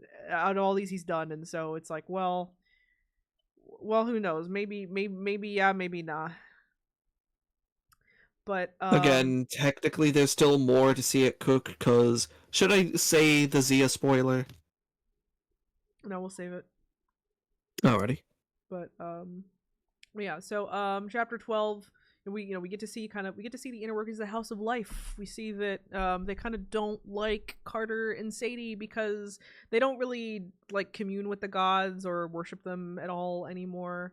They kind of they don't. Backstory. Yeah, yeah. It's some of it is kept a little vague even to the end of the book. Some of it they describe, but basically they're not on good terms with the gods anymore, and more or less take one look at Sadie and Carter Yeah. and I think. say, "Oh no, we're executing you." Actually, Yeah, I think this is also where they said something along the lines of the gods caused the fall of Egypt. yeah, yeah. It was definitely a lot was implied there, but nothing. We don't quite get it yet. We don't quite get it yet, but they are not on good Mhm. terms with the gods. And well, it's kind of interesting seeing seeing all the magicians. And this is where I started to get a little torn because, like, okay, so my little clickbaity note was like, haha, for once multiculturalism is a bad thing. Like, going in, I fully expected the cast to be entirely black and brown, but then why is Sadie white, and what's with this random French man becoming the new head magician? Um Yeah. Oh, that's right. Frenchie's here. this Jardine or whatever. Jardine, whatever the I fuck. googled how to say it before this. I forgot. Me too. It's I sent you the Google link. I too forgot. Um but anyway, getting ahead of myself, but like, why are Anubis and Thoth white? Is it to make it feel more universal for a white audience? Because that's kind of weird. I mean, these aren't the only guys to do it. Even in the book, they mention how closely tied the Greeks are to certain eras of ancient Egypt, even acknowledging that Cleop, who the fuck? Get out of here! Ew! Oh, dang it, Banned! there's a thought. Sorry, I would have caught that, but I was looking at my note page. It's okay. Um, So even where even was I? So yeah, they acknowledge like how closely the Greeks are tied to certain eras of Egypt, even acknowledging that Cleopatra was actually Greek. Just would it kill someone to make an Egyptian mythology story where all the characters were black and Middle Eastern? Thank you very much. I would appreciate it. Anyway, Hmm. yeah, I don't know, just my whole frustrated thing where it's like I started to suspect that why Sadie is, not just like light skin but like literally white, if not white coated, um was for the sake of basically having like a black one and a white one so that the white kids could still relate to it somehow. Mhm. And I fucking hate that because it's like, well, I read your Percy Jackson story with the white protagonist and I was fine with it. Why can't they just both be black kids? Why do you think white kids are that afraid to relate to a story about two black kids? Like, Yeah. At the very least, we could say the TV series is correcting some of this. yeah, yeah, yeah. We appreciate Black Annabeth. We do. I really do. So, uh, anyway, also, Carter and Sadie's status as the very special double pharaoh blood chosen ones is talked about very seriously here, as them being like particularly well attuned to channeling the gods, being basically the Mhm. gods' favorite princesses. Yeah, what And was the bloodline? Like Ramses and Neymar, right? something like that. I don't Or remember. I didn't Neymar, write it. I yeah. didn't write it down. But It looks like I did not either. I felt like it was a bit weird though, TBH. I felt like the whole like, double pharaoh, double blood of kings chosen one plot point was like kind of weird. In a weird, okay, I'm gonna be entirely honest. I was thinking like, crap, is this going to accidentally turn into an endorsement of incest? Not that, but more I was just thinking of like, it's very like Right of Kings e. Oh, divine right, yeah. Yeah. It was like it might be a chicken and egg thing, right? Like in story, it might be like that the royal family is just the royal family because they happened to be able to channel the gods, not the other way around. But it is again Yeah, weirdly like very, I mean that's the problem with like all chosen one narratives where they are weirdly like divine right of kings vibes to it. yeah. Heck, Lord of the Rings doesn't need to escape this either. No, even Lord of the Rings, my literal problematic fave does not get around that. And Yeah, because like yeah. especially feels weird here, you know, because they make it a big deal of like, oh yeah, we haven't had like good pharaohs in like 3,000 years or whatever it was before you two showed up, and now I'm just kind of thinking like, all right, so does that kind of mean that their bloodlines are just like no more? Or can we like reestablish new pharaoh lines? I was kind of thinking that. I I don't I know. knew it wasn't important to the story, but I was thinking like that's an interesting choice. This is maybe where we can get into some of the reasons why this conceit doesn't work as well as Percy Jackson's. Because right, the thing with Percy Jackson's right was like, yeah, he's like the god, he's like the son of like Poseidon, one of the big three or whatever. Mhm. But like, so like, and like, so was That Perseus. So was no, not yeah, Perseus. that's So was easy to fucking understand. Theseus, and Theseus is a dick. Theseus is a dickhead. We don't like, like, Yeah. It's already an easy concept to get because the gods have already done it. yeah, it's like oh you're the son of you're the daughter of Zeus. Hercules was the son of Zeus. Want to know how he's doing? Like, He fucking died. like it was very insistent of being like, yeah, if you were like a demigod, you are not God's favorite princess. You might in fact be the opposite. You were born fucked, totally fucked. You're done for. Where it's like here, it is very like the chosen oneness of it all. It seems a little like it just comes across as a little weird, a little ick. Yeah. So yeah, I don't know, it was almost like And Lion it, King levels of like oh, I was just going to say, in a weird way, I kind of feel like it's definitely not intentional and not what they're going for at all. But in a weird way, if the Pharaoh bloodline is that important, it feels like a weird endorsement of keep it in the bloodline. Honestly, I was comparing the story so much to Lion King that I did have to actually sit down and consider and be like, wait, was Hamlet a little bit based off of the story of the Aeneid? Like, at least a little? Or are royal families just like that? You know what they say, there's no such thing as an original story. Yeah. Anyway, chapter 13. Another positive for Rick's portrayal of race. Showing some of Carter's inner turmoil here. And in general, there's a reason why I think we agree that as messy as it is, as long as it's like character related shit, it's done pretty well. Yeah. So it implied that he holds a lot of resentment about not being elevated like his white passing sister, where it's like, they're doing all the magic stuff and she seems so naturally good at it, and he seems to be having such a hard time. He's being very hard on himself too in the process, and and he's kind of looking at her like she's God's favorite princess, and he's kind of mad about it. And Mm-hmm.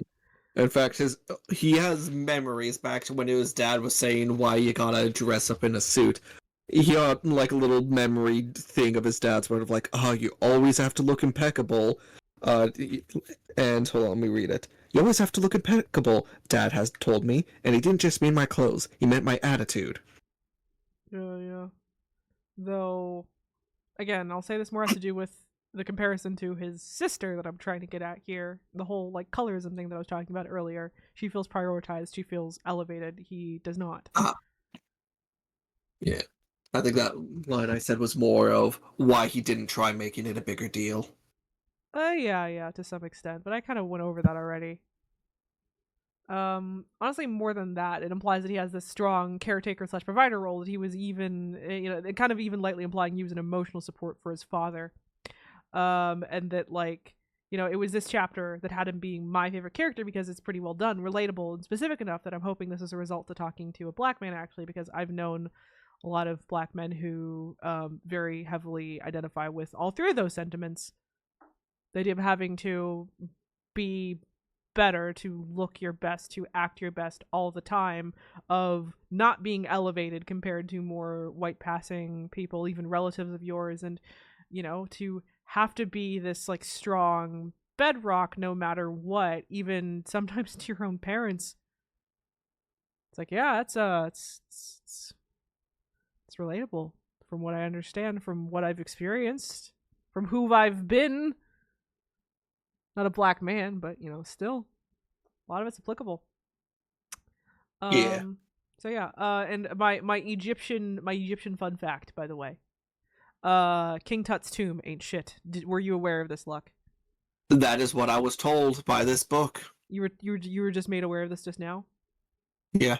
Yeah, King Tut's tomb being nothing special is actually very it's relatively well known amongst like archaeology circles at this point, like or not. I mean, it's always been well known amongst archaeology circles, but it's become more common knowledge that like, yeah, his tomb is nothing special. Actually, it was considered nothing special. Yeah, it was literally because it was considered nothing special because he was like not considered an important figure by ancient Egypt or like as a king, because he like barely ruled for any time at all, and he died really young, and he never accomplished anything basically. So his tomb was like not that, it wasn't filled all that much, it didn't have that much like treasure or anything in it, but because of that, tomb raiders just like didn't care and didn't pay any attention to it. They just like, they were like, we can't, they were, yeah, the oldly intact mummy. yeah, so that was why he was his whole tomb, in fact, was incredibly intact compared to every other tomb that they could see at the time. And because of that, it's becoming very important for study, and he became a very like widely known figure amongst in pop culture and in archaeology. But the tomb itself is nothing special. I'd also like to bring up, I hate the British for what they had done to a lot of these tombs and mummies. Yeah, yeah. So, chapter 14. My first note is, what do you mean Moses defeated Pharaoh in a duel? Do you mean Yu-Gi-Oh is real? Yu-Gi-Oh is real. That was good. That was some good. Yes, not only that, but also Moses had used a Beyblade to part the Red Sea. And actually, as ironically having nothing to do with that little tidbit, because that's just fun for me. This is where, I'm gonna like maybe dig a little bit more into the book's kind of weird conservatism at times. Because again, they have some like right of kings bullshit. And then a major plot point is like restoring the relationships with the gods. And also they go out of their way to say that they don't worship the gods and how that was never supposed to be a thing, actually, which is a statement only a Christian trying to contend with writing a book about pagan gods would make. So like literally a book about how the royal family should restore the culture's relationship to the gods to like come back and retake the throne is like kind of weird. It's kind of weird. It's like you wanted to make the King Arthur story of rightful king, but then kind of try to also walk it back a little. And yeah, and then again, they also have to go out of their way and say that, like, oh, no, we don't actually worship the gods. Like, you're actually not supposed to do that. That's actually not. And I'm like, why? They're real. We have proof of it right here. Like, they don't even and they don't even worship them as much as they do in like Percy Jackson. Like in Percy Jackson, at least they like give them offerings. They seem healthily afraid of them, but like over here, they really, yeah. I was gonna say, does that mean Set's right? The mortals just need a little bit of extra fear in them. Oh my god, maybe they do. But like, they at one point in the story later on, they deal with like Sekhmet, literal destroyer of worlds. It's like not even a big deal. It's like they feed her salsa. They have no real reverence for these gods, and it all comes across as like a little bit. It's not disrespectful, but it's definitely just like, well, why? Well, why not? Well, why not have the, why not require a certain healthy amount of worship for them in the story? Like, what's stopping you aside from your own discomfort with that idea? And it's like, I can't think of anything that could be. So yeah, it's just kind of this book has a lot of little yikeses, no big yikeses, but a lot of little yikeses. But like again though, even just that, the whole nerfing of Sekhmet and all that, it's a bit toothless. Like they gotta hold our hands, keep the kid gloves on, remind us who's the bad guy, who's the good guy constantly, remind us that they're not in real danger, even when Carter directly disrespects Horus. Just I raise an eyebrow. Though again, I admit I'm only so knowledgeable about Egyptians and their relations to gods. Maybe it was just different than how it was in like ancient Greece, right?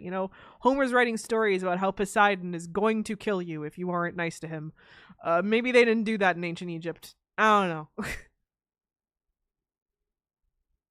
I mean, I know they did to some extent, but I know Set did that. I know Set did that. That's why I don't like him. That's But yeah, you there?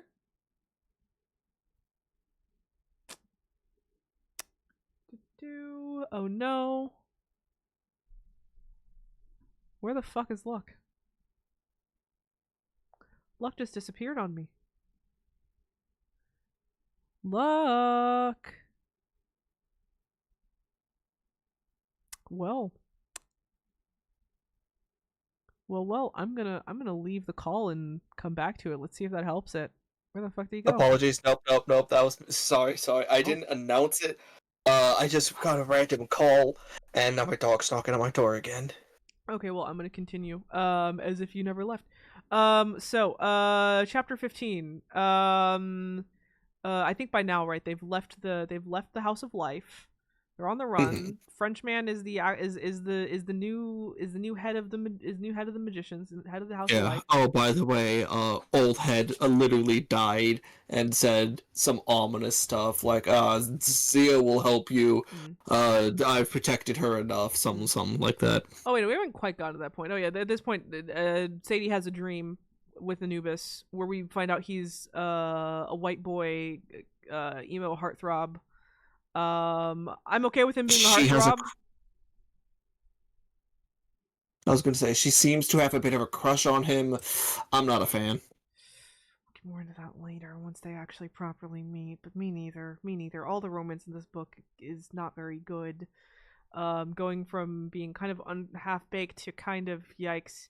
But yeah, so Anubis being a white boy may annoy me, but him being written as a heartthrob is honestly really common. I think he's just actually supposed to be handsome. Like, actually. Hmm.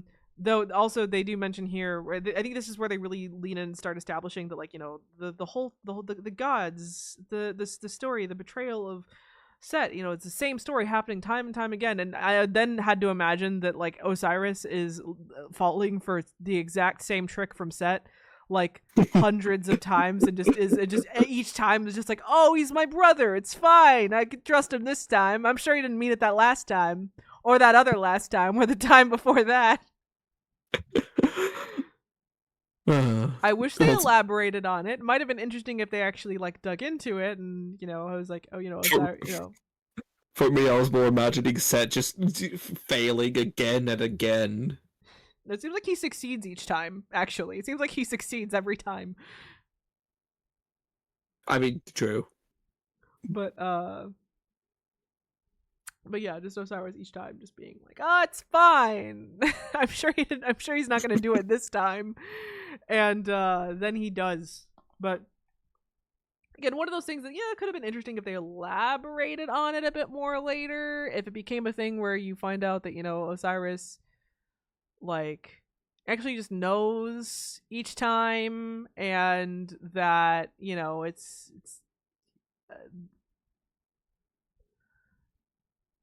not really about that, I guess. And they kind of do. It's half baked is the word of the day. Half baked is the word of the day. We'll get there when we get there. Yeah. But for now, it's just mostly just a funny little thing that I thought of. All right, chapter 16. We've been vague thus far, so it might be a good time to explain, like, how godly possession works as, like, a mechanic. So basically, gods can put parts of their souls into mortals and grant them power. Pharaohs use this to claim godly right to the throne, and magicians use this to do some sick magic tricks. It's usually kind of shitty, though, because it generally turns parasitic one way or another. Either it is, like, the god just fully possessing the person, or the person, like, using the god as a battery, basically. And if they're not careful, they burn themselves out or go insane. And that, as well as some other reasons, seems to be why the House of Life have completely banned the practice, going so far as to seal a bunch of the gods. A sealing that Kane Sr. undid when he exploded the Rosetta Stone in Chapter 2. Carter and Zadie are implied to be special in that they have the potential of achieving perfect balance and being proper incarnations of these gods, but are reluctant for obvious reasons, chiefly of which being that we're not yet sure if these gods are all weird assholes or not. Yeah. So, chapter 17, of course, we, this is, I think, we come across Iskander the elder. No, I already did that, right? Came across Iskander, Yeah. current head magician, a guy who is super old, like, remembers Hellenic Greek times old. And we also find out that something is, like, a little off with Zia around this time. Like, apparently she has no memories whatsoever and has some kind of deep tie to the head magician. Like, it's even said that all her memories are just stuff that, like, Iskander told her directly. Like, she just showed up, like, completely blank, and he was like, okay, this is your backstory. She was like, okay, I guess. But that's all you know for now. Frenchie is so obviously the bad guy. Like, he's so obviously, like, a scheming, like, little evil vizier type that I was immediately like, yeah, it's not him. Red herring. Yeah, it's not. Yeah, you made it too obvious. You leaned into it too much, and now I think he's probably just normal. Yeah, Riordan literally had Set say bonsoir. He did. I forgot about that. But, like, it's like, oh, who cares? Oh, red herring. But yeah. Oh, and also I think Bast comes back at this point. She comes back like 3 different times. She's fine. Yeah. Basically, she leaves conveniently enough for the kids to be picked up by another group. She fake out dies like 3 times in this book. I guess she has 9 lives. I guess if we start counting and we get to number 9, then we get nervous. But for now, she's fine. Anyway, yeah, they're in America now. The Washington Monument, because it's the greatest source of Egyptian energy. Yeah. You know, the Washington Monument. It's an obelisk is the idea. Obelisks are sources of power. And they can Mhm. also act as like teleportation devices, basically. But Conduits. Yeah. you can only use one like once every 10 days or something. I don't know. Oh, I thought it was 24 hours. It's something like that. It But has a cooldown, basically. yeah. Here's our Egyptian fact of the time, though, and I remember this being actually the first time I'd heard this as a kid, or even just understood like differences of different colors in different cultures. So Egyptian fact, black equals good soil and red equals bad soil. So black is Mhm. the good color and red is the bad color. And so yeah, Set, god of the desert, is very notable for like red being his color. And this book he's described as like having like red skin and a bald head, which makes me weep a little bit because oftentimes he's actually described as being like as having like red hair. And so I don't know, I've seen a lot of depictions that like make him out to be pretty handsome. And so the fact that he's an Uggo in this, R.I.P. me. It's fine. It's fine. But Or fanfics. my poor fan fiction. What will happen now? But anyway, R.I.P. his luscious locks.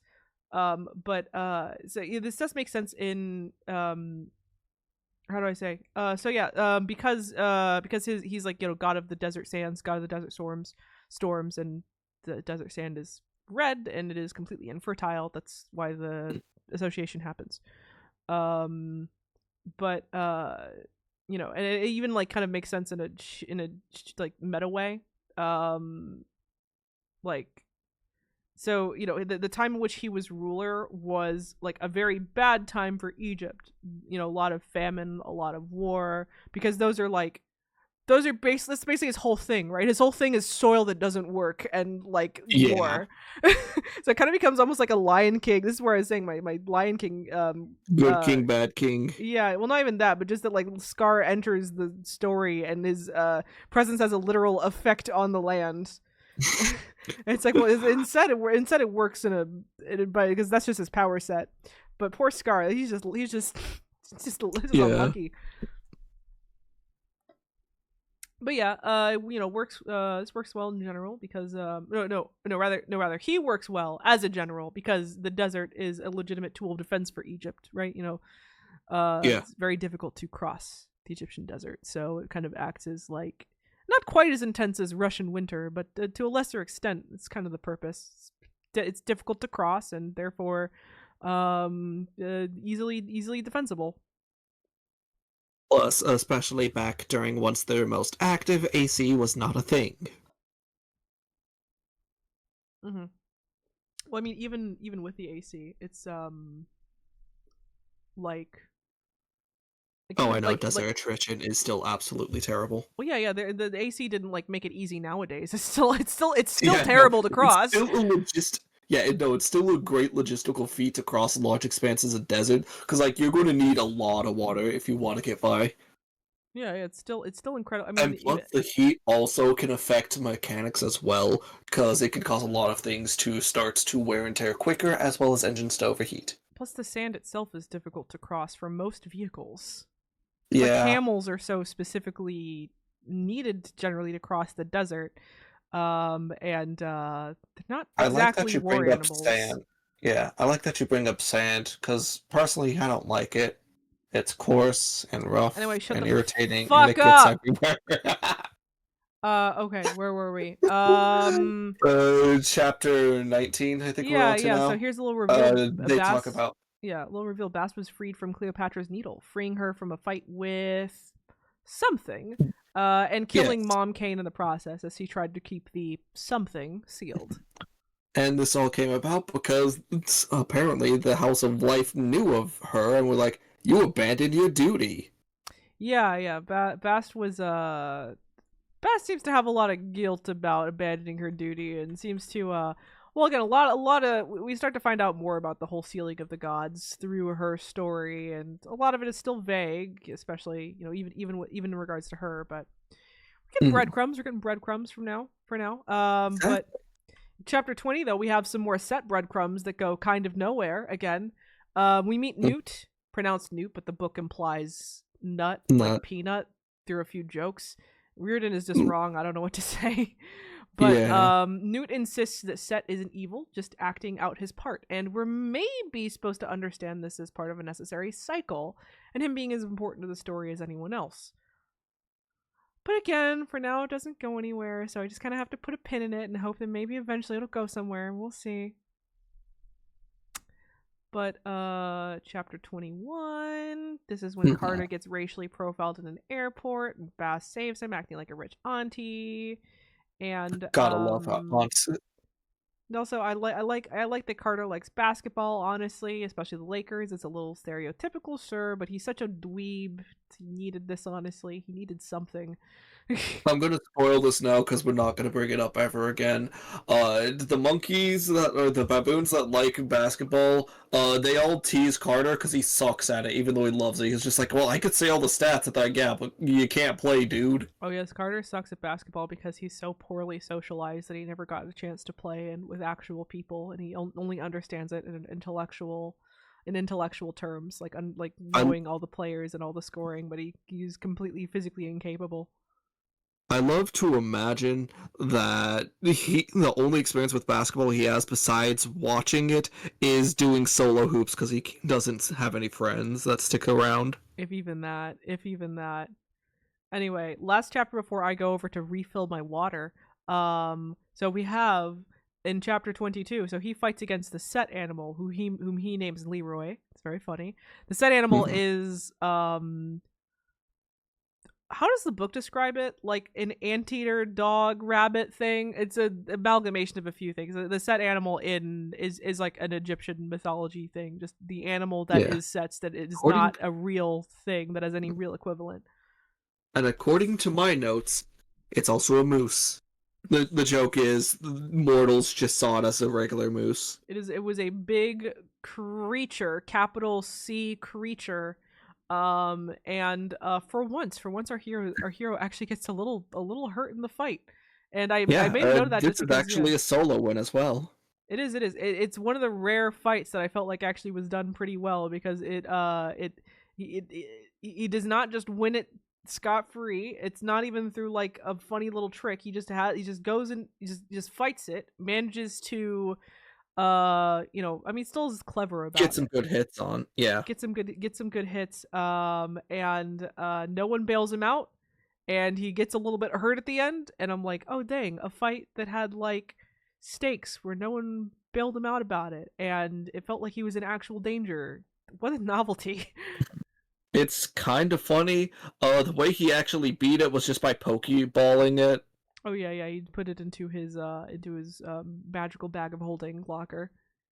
Mm-hmm. Okay, how about we return for chapter 23 in like a second? Let me refill my water. Sounds good.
Here we go. Okay. Chapter Chapter 20. Oh, sorry. chapter 23. No, you got it. Yeah. Sorry, I thought you wanted to do the announcement. Mm-mm. Bird. Planes. Mm. Bird. Yeah, it is kind of interesting that around this chapter they were actually building up. Sadie was not able to control her bird transformation as easily as Carter. Oh yeah, yeah. That's how they end up in the airport with him pretending to be a falconer. But Yeah, and the reason why Bost also wasn't there to assist him because she needed to take the untransformed Sadie onto the plane. but okay, so chapter 23. My main note to start off with is just because around here, so, before this point, the siblings were, well, not strangers to each other, but they really only saw each other once a year, and Estranged. they were definitely estranged. And around here, at the halfway point, you start getting this understanding that they're actually developing something of a sibling relationship, and it's honestly pretty sweet. We get to see them understand each other a bit more, especially Sadie understanding Carter and kind of his inner workings, going from thinking he's like a dweeb derogatory to a dweeb affectionate, and their dynamic Yeah, as it develops is very sweet. mhm. Yeah, because in the beginning, I didn't exactly have it written down, but I remember some lines of Sadie being like, I don't really care about Carter, but he's my brother, so I guess. And then later on, it starts to turn like, oh, he's kind of all I have left. Yeah, it's what Mhm. what what what can I say? A good old slow burn sibling relationship. Sometimes that's just what your heart needs. No Sometimes one it's what said, your heart needs. yeah, no one said slow burn has to be romantic. So, I already mentioned the whole thing about Cardi being a basketball nerd but having never played before. Yeah. And Oh, by the way, they meet up with Thoth. yeah, yeah, that was exactly what I was gonna say. Thoth is introduced. Um, I have mixed feelings, mostly positive this time. I Hmm. like when people portray him as a bit of a girl fail. Honestly, kind of like a weird academic, affectionate. And I like the shared universe, the shared universe nods of him having like a history with Hermes. Um, he just kind of comes in and like again, this I like Kane Chronicles' this new approach of just like, hey, let's just make the gods come across as like people, not unknowable forces. And he kind of plays into that very much. He just kind of feels like a guy, like he's a weirdo, but like he's also just kind of a little guy. I don't love Thoth, yeah. Oh, gone. I don't love that he's white, but I've been over that before. Him mentioning that the Greeks influenced his perception had me excited for a potential reveal with Set that would never happen. Like, see, this is why I view this scene as incomplete. It feels like they're leaving breadcrumbs for a story beat that never happens, and I'm sitting here not sure if it was just my own bias leading me to read into it, but either way, being satisfied with the lack of coherent theming. Mm. And definitely with Thoth, he, well, this is more leading up with story stuff. The reason why they actually see him is because apparently he will be able to help them read a book they have, a book that's supposed to banish Set. Mm-hmm. And this is where I think they're set on their little fetch quest to start off with, which I did have to The review the Elvis. fetch quest a few times. Oh, okay. Yeah, there's the Elvis fetch quest, and there's also the larger fetch quest of needing the feather and then Set's true name in order to Mhm. do a thing, in order to do a spell that'll help stop him. I had to review it because I'll say compared to Percy Jackson, I feel like this book is a little worse at Establishing the fetch quest. yeah, onboarding you onto exactly what's going on with the quests and all Mhm. that. It's like it's I found myself multiple times forgetting what they needed and why. But where was I think that's literally all my notes for chapter 23. Actually, let's go straight to the Elvis thing. This little note. Carter's turned into a lizard. Yes, that, but also Dad loves the blues and jazz mostly, but he said Elvis was important because he took African American music and made it popular for white people. He helped invent rock and roll. Anyway, Dad and I were in town for a symposium or something. I don't remember. Dad insisted I come here. This to me is another sign. Okay, so are you aware of black people's very complicated relationship with Elvis? Uh, they basically treated him kindly. He got influence from them, and then he started to play music for white people. And since he was white, he was actually put on TV until they cut off his hips. But yeah, basically. So historically conscious black people are a bit like skeptical of Elvis. Typically, we don't hate him, but we don't love that he made African American music popular for white people, basically removing African Americans from our own culture. And it kind of reminds me of the earlier mentions that the book had of Egyptian terrorists mad that Egyptian artifacts were in European museums. Like, if you're brown and educated, you're on the Egyptian side here, but it's recounted very neutrally. And it again just kind of shows me where it's like, well, they're kind of presenting these issues, but the kind of like limp liberalism of it kind of shows through when it seems like Reardon does not necessarily want to take a hard stance on this, or even have Carter have a hard stance on this. Like, God forbid he say something that might be perceived as slightly controversial, even if it's the more common opinion held by black people. Mm-hmm. But the Elvis, the whole like thing of them raiding Elvis's tomb is just super fun to me, because it's like, they frame it as them taking an artifact from a king's tomb, Elvis being the king, and like that's cute. I like little like plays on word, like play on words like that. Yeah, it's kind of fun. Yeah, and they'll probably maybe more important for this chapter. So we find out they see a diagram of a cat fighting a Apophis. Apophis? It's like apocalypse. Apophis. Yes. It's Apophis. Apophis like apocalypse. Okay, Apophis. Apophis. Unless I have fucking, which one is it again? Oh my god, which one is it again? Oh my god, which one is it again? If I get I don't care about the French man, but we gotta get the Egyptian.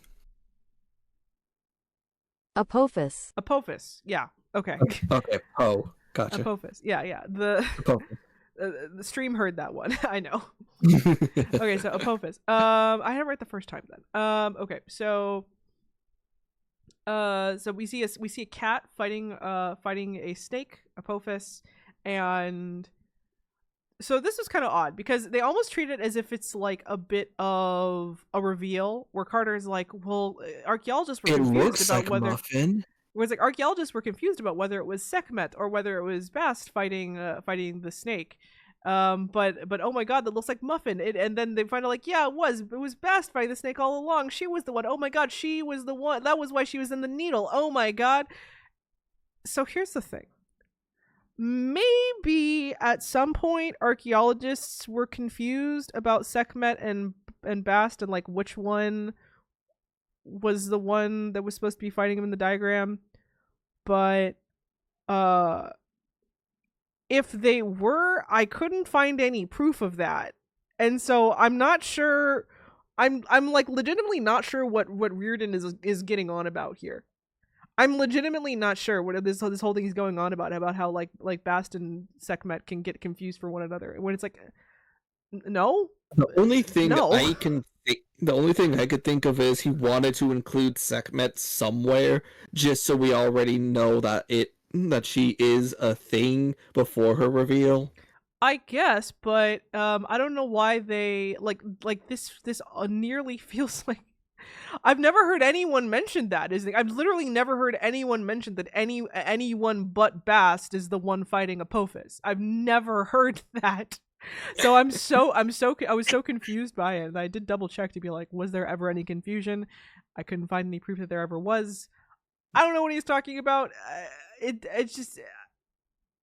It's to me just starts to be like, okay, now you're verging on like twisting around and kind of taking so many liberties with these myths that it's like, are we getting to the point where like defeating the purpose that these books were supposed to have as far as like teaching kids about like mythology? And I guess this one isn't that big of a deal because at the end of the day they still do arrive to the Bast is the one fighting Apophis, but like why the question? Yeah. So again, if there's, I don't know, if someone watching knows that maybe some archaeologist at one point fucked up about that, let me know. But I feel like he was pulling this out of his ass.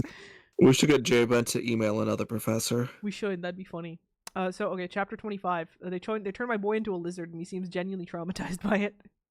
Oh yeah, he literally didn't he talk about like it feels like them overpowering your will. Yeah. Oh my god. Yeah, that was surprisingly heavy.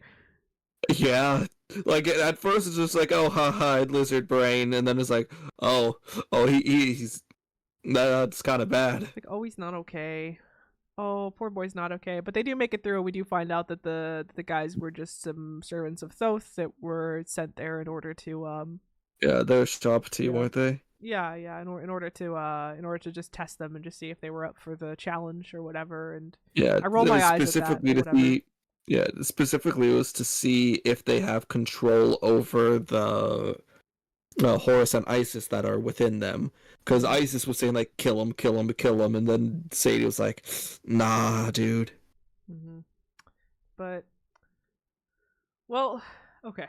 Chapter 26. This is oh yeah, this is also where I started getting confused by some of the fetch quests. I think this is where they finally established like, okay, yeah, feather, name.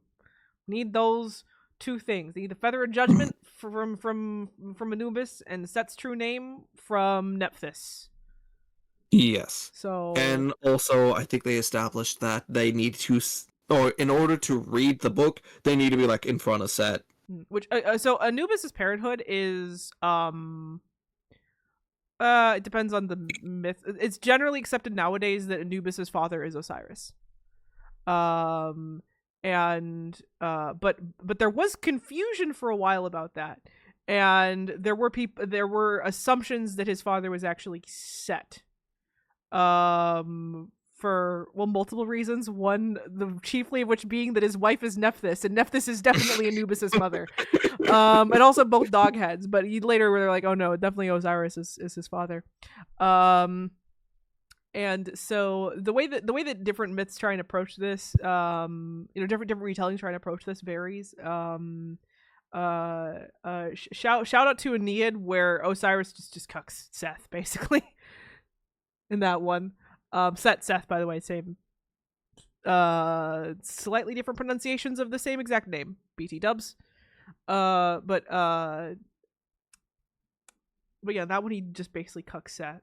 And in this one, it seems to be more of like an adoption thing where he is Set's son, but then Osiris kind of took him in. And so, but either way, though, basically you have it where it's like in order to defeat Set, you need to get assistance from both his son and his wife. That's just me long way around saying that like, oh, if you were confused in this version, yes, Anubis is Set's son. But oh yeah, also this is where it's made clear to me that Set is just a comic book villain at this point. And any subtlety or complexity is second to him being mustache-twirlingly evil, which is annoying considering all that setup, including setup that again Thoth does like a chapter earlier, but now we're over at the point where they're like doing more flashbacks, and I think this is where Set chops up Osiris into little bits or whatever, and we're like, got it, okay. Yeah. Got it. He's like laughing maniacally all the while or whatever, and it's like, okay, yeah. Okay, yeah, I get it, fine. So, yeah, I don't know. There's only so many times I can say that I'm disappointed by the lack of subtlety or interest in the way that the antagonist is written, despite all the seeming setup that it has for otherwise. But you know, after some point, I just gotta move on. Chapter 27. You got anything? I just kind of put like, oh, it was actually kind of neat to see that there's a little bit of tension with Shesmu, where Sadie basically had a stall with questions while Carter was getting the true name. It's funny though. I just kind of thought that was neat. It's funny though how Sadie finds the true name just by like talking with him long enough, just as Carter is like, oh, I found it. And then she's like, oh, we already did that. Sorry.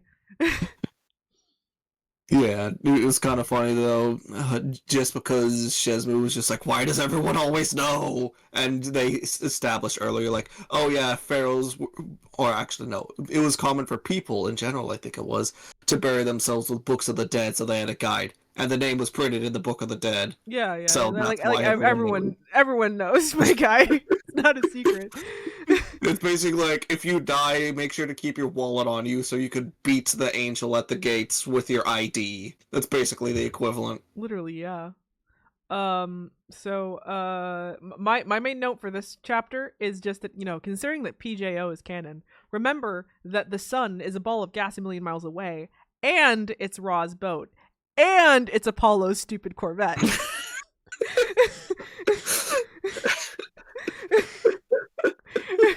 It's very important. It's very important to remember.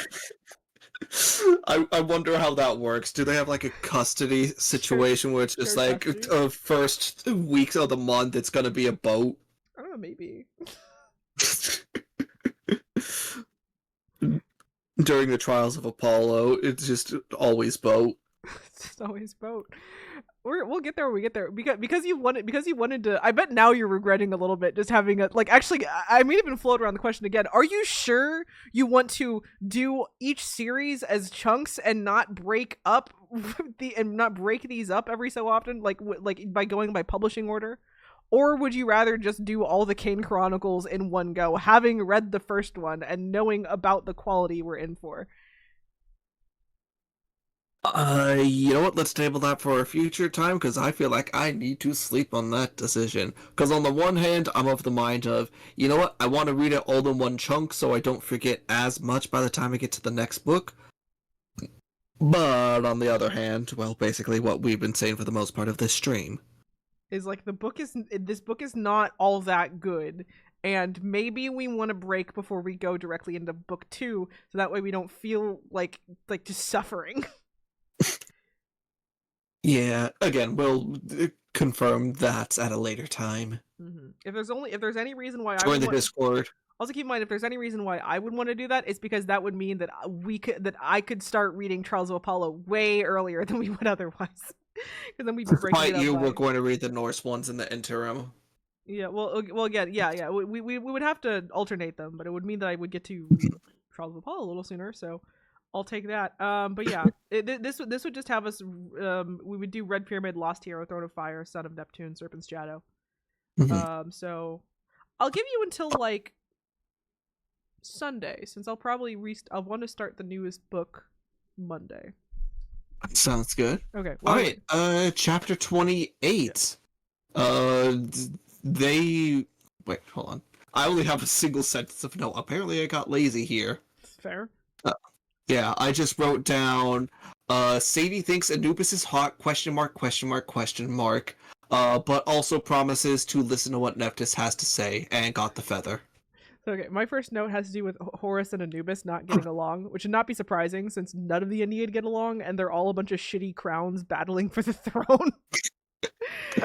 And also for those not in the know, of course, I did just describe his parentage, but so basically as Osiris and Anubis's roles as both god of the dead, it's like, Osiris is to Anubis as Hades is to Thanatos. Where you have a god of death versus like king of the underworld, basically. Mm-hmm. And Anubis is like a god of death, not king of the underworld. That Osiris sits on the throne, Hades sits on the throne, etc., etc. But yeah, okay. To get into it, they start developing the Sadie Anubis romance here, and it's very weird. It's like way when I saw people saying, like, I have a high tolerance for bullshit. I have a very high tolerance for bullshit. So when I heard people saying that it was weird, I kind of assumed that they were like exaggerating or were being kind of sensitive or whatever. And then I read the book and like I find out how like halfway through that she's actually just supposed to be 12. And that's a little weird. That's a little weird. Like if she were even a little older, I feel like we wouldn't be having this conversation. If she were even like 14, not that that's okay, but like it would not register as heavily, I think, to us. Yes. I'd push for 16 personally. Especially since they do straight up say that Anubis looks to be about 16. That's exactly why. And like they couldn't even just make him look 12. It's one of those things where it's like, yeah, okay, I understand, a mortal god x any mortal is always going to be weird, doubly so if it's like a kid, but you can kind of get some wiggle room sometimes if like, you can kind of do a Peter Pan thing where it's like, yeah, maybe the god just has arrested development, maybe they just haven't aged mentally past a certain point and it's fine, right? Like Yeah, Like they this is not quite reincarnate that case, Apollo though. as like a 15-year-old, and you accept that because it's like, yeah, he has arrested development. You understand this as a part of his character. Mm. But Anubis, it's like they couldn't even at least make them like the same age visibly, just so we could like have a little sigh of relief. It definitely was weird all around. It's like on all levels it's weird. So yeah, I don't know. I didn't like it. All the romance in this book gives me the ick. I feel Carter and Zia has potential if they're given another book or two. Just haven't developed it in, like even a little bit. You don't even know how Exactly. they are as like friends. You don't even know how they are like as a dynamic. Exactly. Like I said, they need another book or two. Yeah. Anyway, chapter 29. I gotta get that out of the fucking way because that caused psychic damage. That caused psychic damage. Oh, also, it's not even just like Sadie has a crush on him. That would be forgivable, right?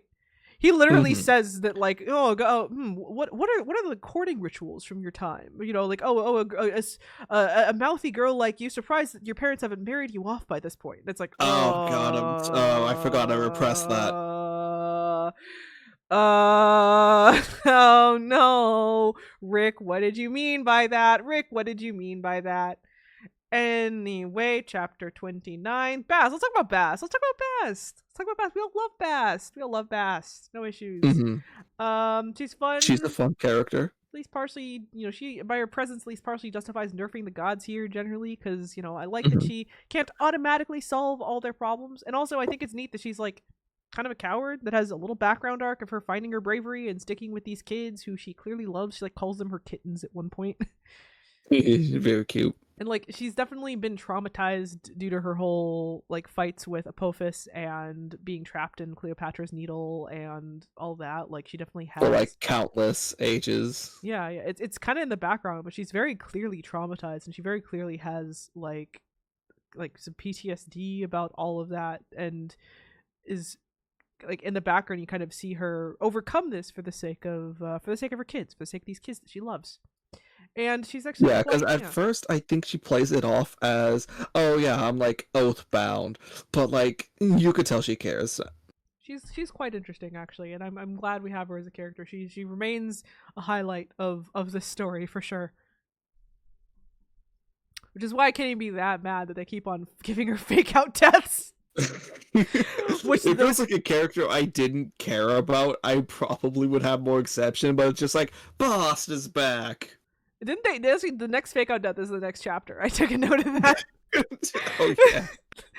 Anyway, that being said, I didn't buy for a second that she was dead here, and that and that he tries this trick one more time afterwards is a bit annoying, even if I understand the joke. And this is time 2 out of 3 that he like tries to tease like, oh, is Bast all right? Oh, she might be dead this time. Because she fought Sobek. By the way, they met back up with Amos. Yeah, they meet back up with Amos. They fight Sobek. They fight Sobek protecting a group of Mexican immigrants. Funny enough. Yeah. Gotta be honest, I didn't know how to quite feel about that because I know it's a thing that happens, but at the same time, it's like, that feels a tad stereotypical. But okay. Now you know how I feel. I know, right? Yeah, that's basically the vibe I got from that. Where I was like, "Oh, I'm glad he said fuck ice," but also this is like all very, this is all very, this is all very stereotypical. This is like a depiction. Yeah. This is like a depiction of like Mexican immigration from like the fucking 1950s. What is this? Oh, but yeah, quickly moving on. Muffin pops out of the river, and it's Muffin, not Bost. Yeah. Which, by the way, so chapter 31, Amos reappears, right? The second he reappears, I think I literally like said out loud, like, "Oh, he's set, right?" Like to rip off that band-aid, because from this point on, it's painfully obvious. I was just like, "Oh, he's set, right? Yeah, that's it. That's the twist." Like he literally he like mysteriously is able to is able to leave from the Red Pyramid. capture, and he like is very vague about how it happened. So I'm just like, yeah, he's set, right? Like that's the twist. Oh, absolutely. I forgot to mention something. They said that after the Rosetta Stone blew up, the gods inhabited the people who were around it, and there was only 6 people around. We already know Carter and Sadie got Isis and Horus. Julius got Osiris. So that basically. Oh, and also, I'm just gonna rip this band-aid off now. Zia got Nephthys. They talked a little bit about some of that stuff. And Frenchie got no one. I don't know. Frankie is just a dick. He got He's just a dunked prick. on. He got dunked Yeah. on.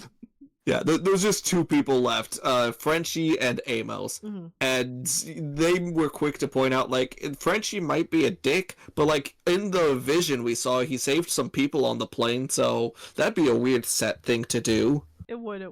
Though... Which literally just leaves Amos, so, like, even I had the note saying, like, oh, it's definitely him, no if, and, or but.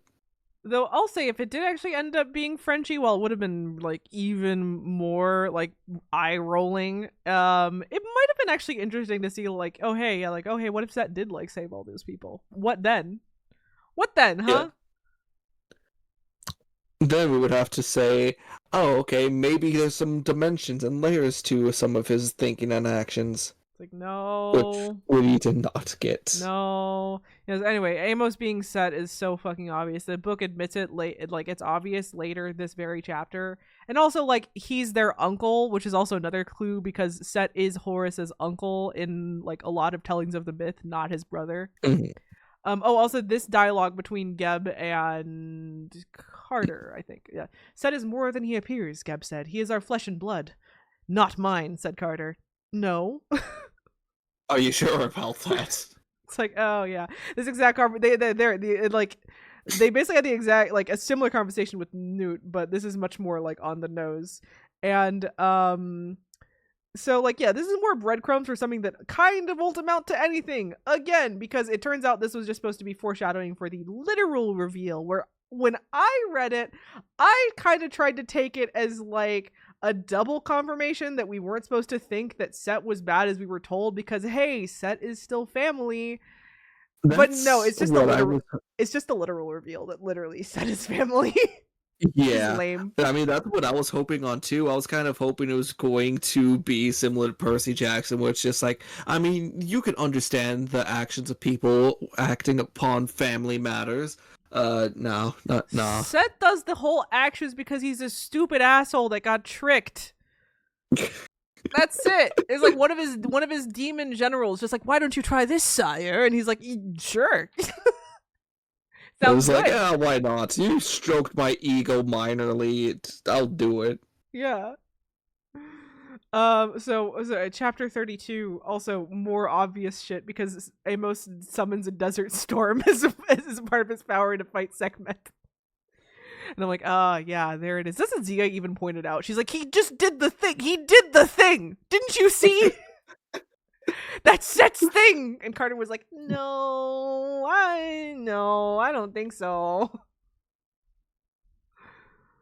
But so yeah, we have the Sekhmet fight here, which is Sekhmet. Sekhmet is an interesting figure in Egyptian mythology. Her whole thing of like being kind of an aspect of Hathor and vice versa. Hathor? Which one did you find out? I forgot what we said. I said it. I forgot it. I think it was Hathor. No, Hathor. Hathor. Fucking 50-50. Oh my god. Let's flip a coin. No, I'm just gonna looking it up right now. Oh my god. Hather. Hather? I got mad. Hather? Oh, it's Hather? Hather. Hather. Google said Hather.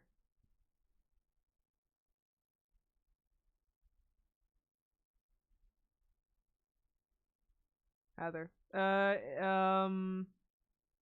Oh, I'm hearing Hathor. Oh, you're in the MSing video by chance? Oh my god, no! I literally just the basic thing. I'm going Hathor. Hathor. Sure. That's what I'm going. Yeah. Hathor sounds better. So Hathor. So yeah, Sekhmet being an aspect of Hathor and vice versa.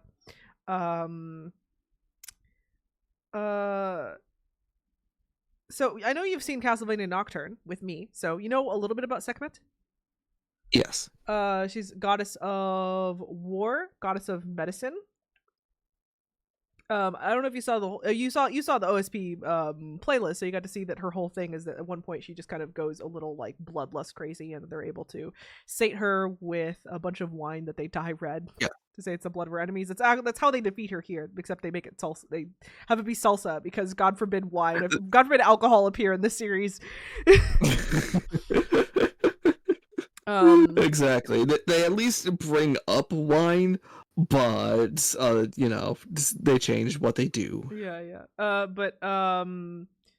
And her being like an aspect of Hathor and vice versa is also it depends on the myth. Sometimes they are the same person, sometimes they aren't. Though if you don't know they don't really get into it. Hathor is basically like Aphrodite, basically Egyptian Aphrodite, goddess of love, goddess of beauty, etc., etc. But yeah, they're kind of they're interesting goddess, in that like the whole point of Sekhmet's character either way is basically just a duality of personality. A bloodthirsty demon rampaging through earth, destroying everything, and also just like a pretty docile kitty cat. Just depends on the day, depends on the mood.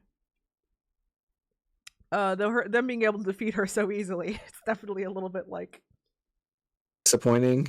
Yeah, she should be a beast. She should be a beast. That was a little easy. That was definitely one of those times where I'm like, sometimes these kids have it real easy, don't they? Yeah, they just have the answer given to them, and they happen to be next to a solution. Yeah. The solution's kind of lame. But yeah. Anyway, you already mentioned it, but we find out in the next chapter that Zia is Nephthys, but of course something seems off about it. Sadie herself says that like, I don't know, doesn't seem quite right, but she can't quite put her finger on it, not yet anyway. Plus, back when they're at the river trying to talk to Nephthys, Nephthys said something about trapped in far vessels, something like that. Yeah, there was it did not add up. It did not add up. But for now Zia is traveling with them being Sadie, Carter, Amos, and based mostly out of like fear for herself, because her being the vessel of Nephthys, of course. Frenchie also wants to take her in, and also they need help with the whole red pyramid thing at this point, so they're just like, just come along with us, help us do the thing. And she's like, oh, fine, okay. She goes with them, and well, in the next chapter, more salt in my next note here, because Sadie, certainly in the name of the chapter, Sadie is amazed that two men ask for directions. And also this is the chapter in which the book goes out of his way to say that Sadie is here to support future God King Carter. And then the final note I put with this is, you can barely tell a man wrote this.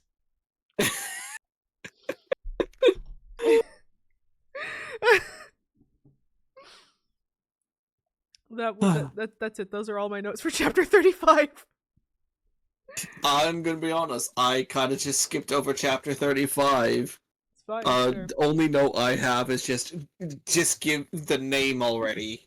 I mean, at this point, we're kind of like, from this point on, and this is too, I ended up stopping around here and waiting until I think yesterday I finally sat down and just read this final little chunk, because I basically found myself just like, well, I'm just kind of waiting until we get to the end here now. I'm just kind of waiting to see where all the cards fall, how the final fight goes. I didn't really want to break it up anymore for the sake of pacing myself. So I was just like, well, let me just read the last in a whole big chunk, and we'll just kind of see how it works out. So probably the next bit will be, well, let's just kind of take it all as one chapter and let's just go, all the way to the end here. Sounds good. So talking a little bit about the fights, all the shape shifting in the fights is like honestly pretty cool. I like kind of neat. We also have not mentioned Carter's combat form. Oh wait, is big holographic man, big Yeah, holographic chicken man, Falcon Head. chicken man. Sadie calls it. Exactly. Um, no, yeah, all the shape shifting, all the big power stuff. It's all pretty cool. Though I did kind of chuckle when I was looking at it, just being like, this book is entirely unadaptable, isn't it? Like heavily unadaptable. Put aside the fact that it just doesn't have an audience. And that despite the fact that, you know, maybe it might be better to revisit things that are flawed but have potential. Mostly studios just go for things that are as popular as possible. Easy and popular. Where it's like all like the nature of how magic works here, I think would be kind of expensive to depict on screen, unless you're willing to throw a movie budget at it. Which, with the numbers, I suspect not. Or alternate idea. What if you have a series that has approximately the same visual effects quality as Animorphs? Well, that's a lot better than my idea. My idea was just going to be. Do you remember that one old Jason and the Argonauts film? Oh my god, even better. Yeah, live action with claymation imposed. Oh my god, even that'd be more expensive though. True. All right, Plan C, Muppet. Muppets, let's go. Let's go. When in doubt, you got a Muppet. When in doubt, make a little Muppet, man. Make a little Muppet. Make Carter into a little Muppet lizard. Do it. Okay, that'd be adorable. But I also do want to say, the Henson production, whatever it is, they actually do or have the ability to do more like darker creature looking stuff. Like, have you seen Dark Crystal? Yeah, I love it. Yeah. I'm very sad that it got canceled. Yeah, but like that's still proof that they are able to do more creature designs. They can. I would trust them with the adaptation of the Red Pyramid, honestly. Mm-hmm. Anyway, oh yeah, end of this chapter. Amos is set. What? What? Anyway, no one cared. Carter was the only one that was surprised about this. Carter even says like, "Oh, I guess Zia can say I told you so." Oh crap. On the topic of Carter and Zia, Carter asked her out on a mall trip, and then she's like a date? Like, that was that. That's all. I didn't even write it down because it did not register to me as important. I didn't write it down, but I'm saying it here because it's going to be funny once we get to the next bit. Oh yeah. So anyway, they have a big fight. So fight. They go against Set. Find out that Set was being manipulated. What? The only interesting part about that is that the demon that whispered into his ear turns out was being possessed by a sliver of the spirit of Apophis. And all that. But again, it mostly just ends with, like I said, Set's just kind of Set's basically just like Loki from like the Avengers movie. Yeah. I guess I'm on your side now because I don't like that guy. Yeah. And like, plus he was also threatened with death by Feather. I love Loki, but like Ragnarok and the fandom as a whole has done a lot to rehabilitate his character. Like, if it weren't for the fact that Tom Hiddleston was kind of cute and a couple comic artists like took note of that and started like actually writing better shit for him, no one would have cared, and he would have just been like a mustache twirling evil asshole. Yeah. So that's my hot take. That's my hot Loki take. I like Loki.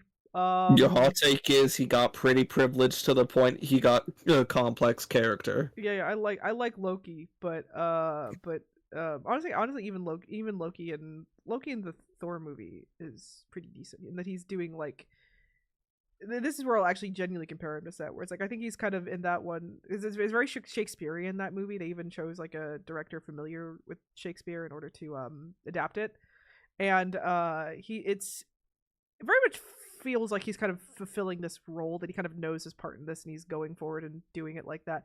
I honestly have to wonder if how much Reardon was maybe even inspired by the Thor film when going into this, as far as how he wrote set.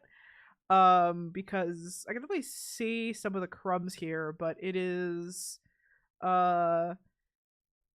here's where I'm going to go back and actually say some, glaze Loki a bit. Set is not even as complex as what Loki was in that first movie. At least you kind of understood the archetype and you understood the tragedy of it, at least. True, the whole burdened with glorious purpose. Yeah, we're here Set is really lacking any sort of subtlety or motivation or conflict. Unless of course you go by my reading of, you're supposed to take the gods and the people they possess as two halves of the same character, but I'll save that for my final analysis. What does that mean? Amos is secretly evil and wants to destroy the world. Oh, we'll get there. So at this point, I'll say around chapter 38, it dawned on me that holy shit, we don't have enough time to actually answer all the questions that I kind of want answered. And like, that's mostly like, good thing, it's a book series. You don't want to just like, there's 3 books. It was planned to be 3. It was planned to be more than 1 book from the beginning. That's why I have a first edition printing. It still has a book 1 on the spine. And like, at the same time though, there were some questions that went unanswered that I was a bit frustrated at, obviously, but some of the ones that are maybe more benign are like, how did the split between the house and the gods happen? Why were so many gods sealed in the first place? Where are some of those gods, like Ra? Why exactly did Kane's mom die? Like, why were they trying to free Bast? Things like that. Those I'm interested in. Those I have a feeling might have some decent answers as we go forward. Whether they're going to dig any deeper into these theming about, like, roles and stories and how we are cast to certain roles and our place within these grander narratives, I have no fucking clue. I kind of suspect they might drop it entirely by the time we get to the next book. But these ones are questions that I trust will have answers as we go forward. Yeah, we'll have to see. Yeah. Also, that's at this point, their dad dies. Their dad has to die. He like merged with Osiris. Sadie. So yeah, it's the whole thing with Osiris, that he has to die in order to ascend to the throne, and the throne can't be empty, and he has to do that in order to,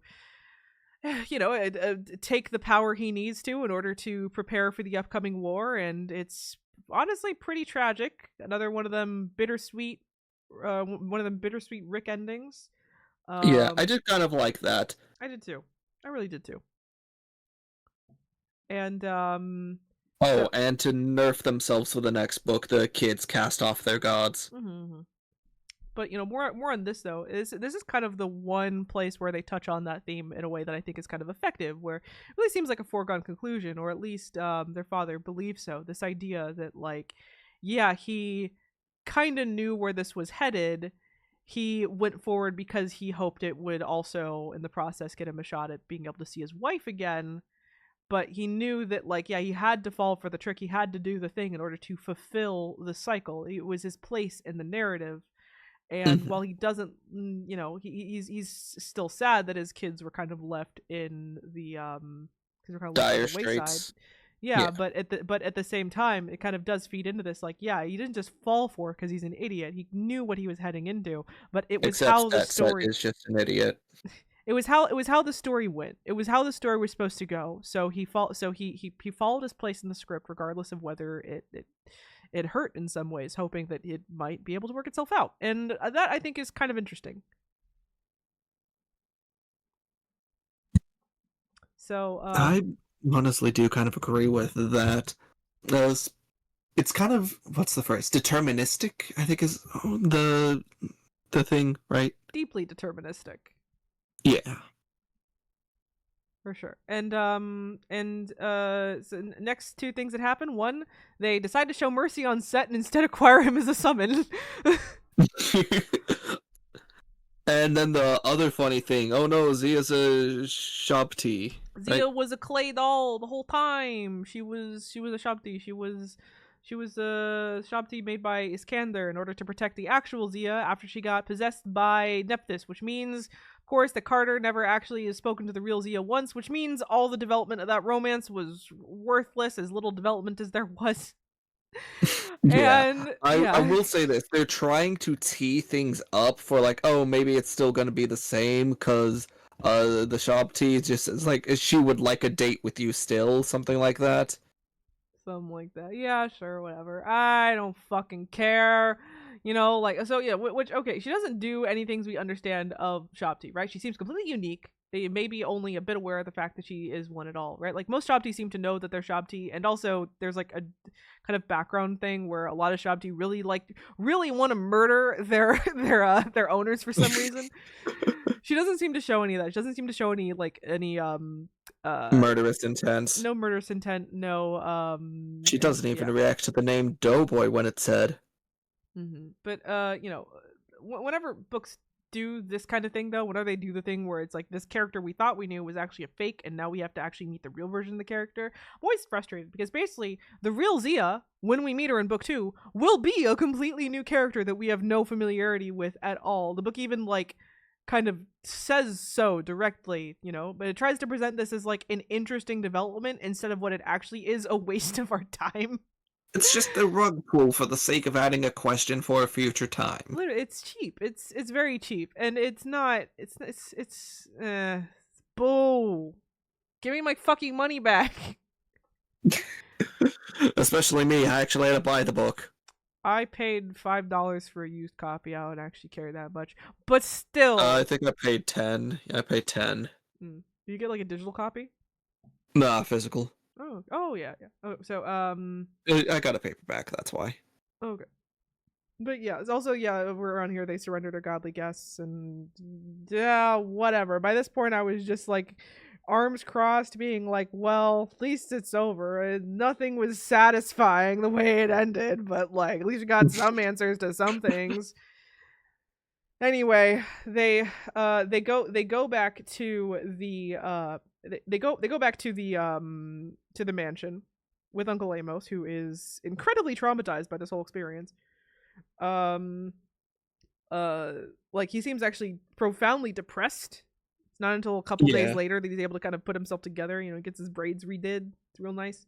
It's um basically what happened to Carter when he turned into a lizard times 20.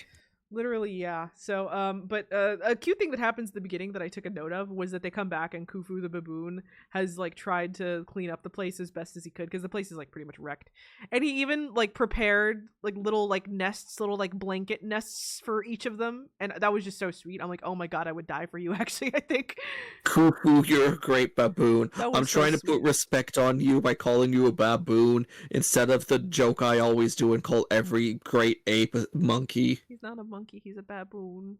He has He's a earned very that right. nice He's a baboon. baboon. He's a very nice Exactly. baboon. And at the end here was when I started really considering that reading that I was talking about of, you know, Amos is Set, Nisus is Sadie, and Carter is Horus. The book both Mhm. encourages and fights against this, to be honest. You know, makes them more interesting to assume this, but falls apart when they directly contradict one another. Like, you really have to squint to make this work, and I just don't know if that's what the book wants from you at this point. But you think about it this way. Think about it this way, right? Here's my version of that with Amos as Set as being two halves of the same coin. So you have this estranged uncle that cares, but who also wants the throne and is manipulated and ends up losing his brother in the process. But his nephew and niece forgive him in the end. Imperfect, but they're still family and they still love each other. While separate, each story is kind of weaker. But I wonder if that analysis is, you know, just me reading into it and it wasn't actually intended. Still, a reading is worth taking, as I think it helps bring together some of the themes the book is laying down. You know, that's interesting, but you know, what was the intention? You know, this whole so, you know, what do you think of that reading? I'm wondering, what do you think of that potential look of, like, you know, you take not Amos being secretly evil, but rather Set actually having a potentially a potentially caring side, still being a relative of theirs, and you know, the whole, because there it is kind of interesting that both Set and Amos are tricked in the end, are manipulated to someone else's means at one point. And Although yeah. Yeah, although it is my hope that that is further expanded upon, just because I definitely do think some more dimensions are necessary. I am not holding my breath on it. I'm not either, I think is the thing. Yeah, It would I be definitely do interesting. like the idea of it, though, of they're going to expand multiple sides of his personality through Amos, but I sincerely doubt it. Yeah, I guess we'll just have to see, but I wouldn't mind a break from this book to go read Heroes of Olympus, I'm gonna be honest. You know Um what? I think I've made my decision. Here's of Olympus it is. Heroes of Olympus it is? Okay. That sounds good. Speaking of which, the book ends with a little in-universe author's note where you know it seems to be Rick talking to us about how it's like, oh, you know, some of this was based on fact, but you know, considering how fantastical the story is, I can't imagine that it's all true, but it's up to you to decide, dear viewer. And that was cute. That was cute. I like that. It kind of was cute. So We forgot to mention why they're doing the recordings. They did the recording so they could like spread it around because they're saying like, oh yeah, more kids are going to awaken their pharaoh heritage, and we're gonna go train them in the way of the gods or something. which again isn't quite as fun when it's like a pharaoh heritage versus when it's a godly heritage. Like I'm like I don't know, the godly heritage is just like I don't like I feel like that's more applicable, right? That's more like universal. Just the idea, you know, if you I know, it's just be like, oh, look at that. I would want to be the kid of Hestia or Demeter or something. And then with this, it's just like, my great X20 grandfather was a pharaoh. yeah, I feel like it's, you know, as a kid you can fantasize that, oh, you know, like oh, you know, I have a single parent. Maybe my other parent is actually this god and they just didn't want to tell me or whatever. It's like I think most kids would like know whether or not they have Egyptian heritage. I feel like they would know. There's Yeah. no mystery to it. There's no ability to be able to slot yourself into it. So it's like, Yeah, plus, you got one side yeah, of the kids just being like, oh yeah, my fictional father is gonna be Hermes, and then the other kid's just like, I guess I'm related to Ramses. I think, and you're gonna find out when we get to Magnus Chase that like, luckily I think Rick realized that. So the next time he does a pantheon, they're just demigods now. Don't none of this bullshit. They're just demigods again. Well, what pantheon is that one focusing on? The Norse. North. So Loki will make an appearance. Okay, so let's do my final wrap up, my final little themes barrel where I try and really dig into this and try and sum up all my thoughts. Ooh, you still there? Yeah, sorry, you're Okay. cutting out a little bit. Okay. Well, I heard you say something about wrap up, yeah. so I'm going to give it my grading of it was fine.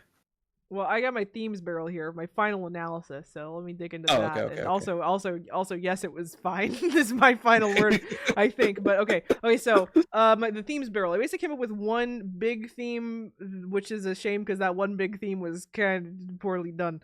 Which is all the world is a stage, or stories and our place in them. Because this book frames the whole story of the Aeneid, the story of the struggle with the throne between Osiris, Horus, and Set as the same story told over and over again. And everyone has their place in the story, right? So Carter is Battle Boy who will be king, Sadie is the magic girl, Zia is the tragic love interest, and Set is the bad guy. Duh. Feeding into themes of fate and inevitability, you know, Osiris has to die to ascend the throne. Set has to be tricked in order to make room for the bigger bad. And yes, most likely one day, Horus / Carter will also have to ascend his throne in order to stop the big evil.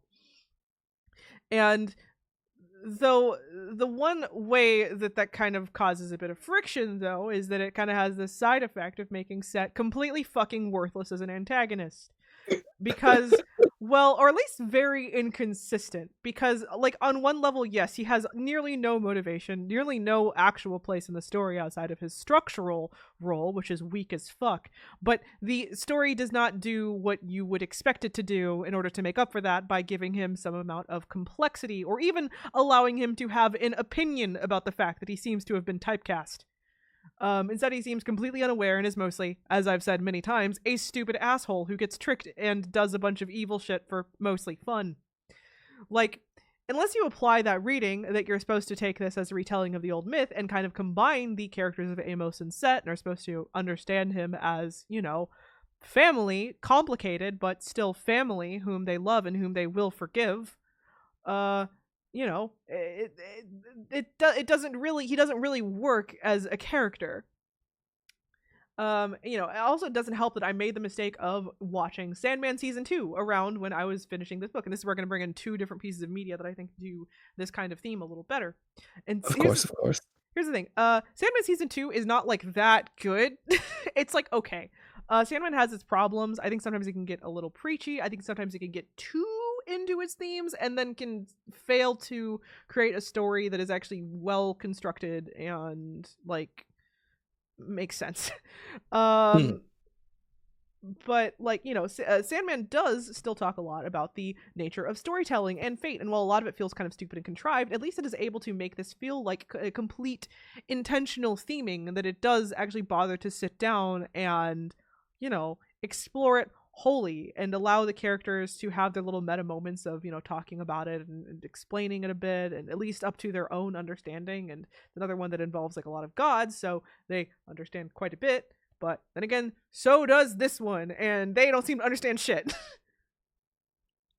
Would have been nice, you know, just to have Set to have any amount of self-awareness, for Thoth to have any amount of introspection onto how they've been changed, how their aspects have been changed. And also, if I ever needed to encourage you to read Heroes of Olympus more, Heroes of Olympus does this way better when it comes to showing how the Romans changed the way that the Greek gods were perceived. Does it way better. Not that it's perfect, but it's better than this shit, and it seems to actually be self-aware about the type of themes that it's talking about. You know, maybe the better comparison is the, needless to say, infamous yaoi webcomic known as Aeneid, the one in which Set and Horus bone. Amazing. So this is a story that about Set that uses his shift in history from a more neutral god of war to the devil from the Bible as a way to explore how victims of abuse can be demonized by the public, exploring how stories themselves can act as propaganda, shifting public perception. It's also like really dark and not recommended unless you, like me, are a certified freak. But it too kind of does this story better than the Red Pyramid by, again, at the very least, being aware of the type of story it's telling, and even specifically doing that in regards to Set as a character, and exploring this cultural shift, this specific cultural story shift, in a way that seems coherent and is not only like, you know, works within the story, but works on a metatextual level, while also even going further and exploring, like, you know, an actual story about like humanity and victimhood and like fucking the way people who are hurt are often treated as monstrous themselves. It's interesting.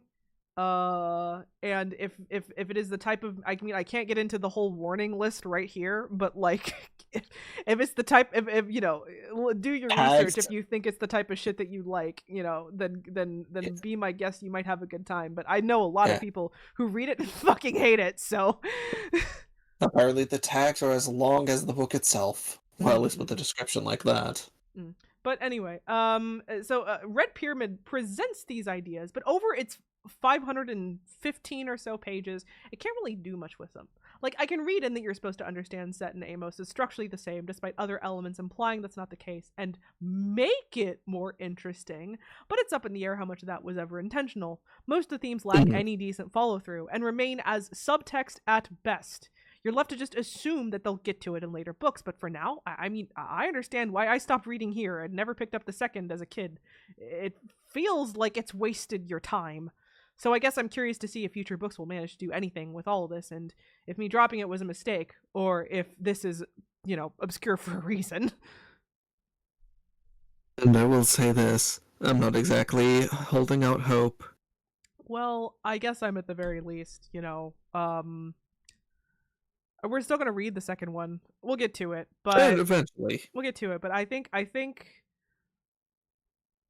I think you would enjoy if we did Lost Hero a lot better.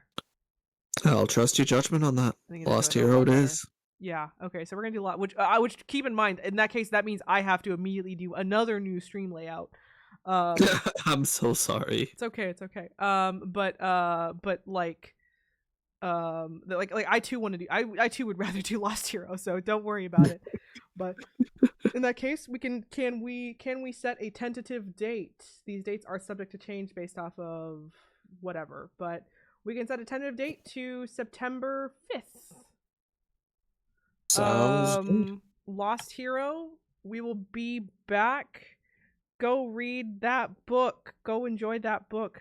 We will I don't know, this has been fun. It's been a good one. It has. Despite the book not exactly holding my interest the best compared to the others, I think this stream was still a success. Had a lot to talk about. Yeah, also, I do want to say we I think both of us are. I hope if anything is to be understood is that while we had our problems, we are both very open to the book, to the next book being able to improve upon or expand upon anything that might even like in retrospect make this better than what we've taken it as. That is indeed the hope. We would rather read good books than bad books, and we want the books that we read to be good. Exactly. It's not like I'm going into this with a pessimistic mind. In fact, I'm actually doing the exact opposite, despite me saying I don't have much hope. I think that Reardon seems to still have a good track record. This book, maybe it's just an awkward transitionary phase. It is. And I will say a part of, like, this isn't necessarily any worse than any of the Percy Jackson books that just lack any themes whatsoever, really. Like, this is what it is just I think at this point we've started to have some amount of expectations, right? Maybe that's our problem. Maybe that's our both my expectations as far as like how a story about set, how it can actually be done well as far as these kinds of themes go, as well as just like our expectations for Reardon's writing. Yeah, and plus I think there's also a little extra expectations to it because the Egyptian pantheon isn't exactly shown as much love in pop culture. So you kind of expect a little more trueness to it, whereas with the Greek ones, you've seen it everywhere. You could expect a lot more bending to it. For sure, for sure. Oh, also one last thing, before we go, because we are gonna go very soon. I heard that Percy Jackson season 2 has a release date, and so we probably are going to want to. Yeah, okay, so it's gonna come. Oh my gosh, it has like a trailer dropped like a few hours ago. They're saying. So we are. No, not a few hours ago, like a week ago. I'm just slow. Season 2, they're saying that it's going to release on December 10th. Not September, December 10th. So, oh, that's still decently close. Yeah. At some point, we're going to, whenever that comes out, we're going to do our nice little bonus episode for that one. I might even dig out our old stream layout for that one. Also, though, I know we were going to be doing the Lightning Thief musical at some point. Cool. There is a musical for the Lightning Thief. I was debating in between doing that before we get to season 2 of Percy Jackson, Sea of Monsters, or if I should save that for next year's April Fools, like we did the last slew of adaptations. Or maybe we can do both of them at once, but I don't want to wait that long to watch the show. Let me be real. Same, honestly. Yeah. So, like in my opinion, we're probably gonna do our stream of it like the second we watch the last episode. So, So okay. So we'll figure it out when we get there. But December 10th, that's the date, and we are going to be doing a stream on that. Probably not going to be very long since we were able to talk about all Woo. of the adaptations in like a good brisk 3 hours, I think, or less. That will be indeed the hope. Yep. Okay. Well, let's finish off for the day. Alrighty, want to count us out? You want to do your thing, or should I just count us out? I was thinking it would just be you count us out because I'm not streaming, but I could still do my thing. Well, everyone, lurkers, chatters, here for a little, here for a while. I think you're all the same. This is Luck, powering off. And remember, everyone, lucky days. See, I could do it without the Mickey voice. Yep. And 3, 2, 1. Good Good night.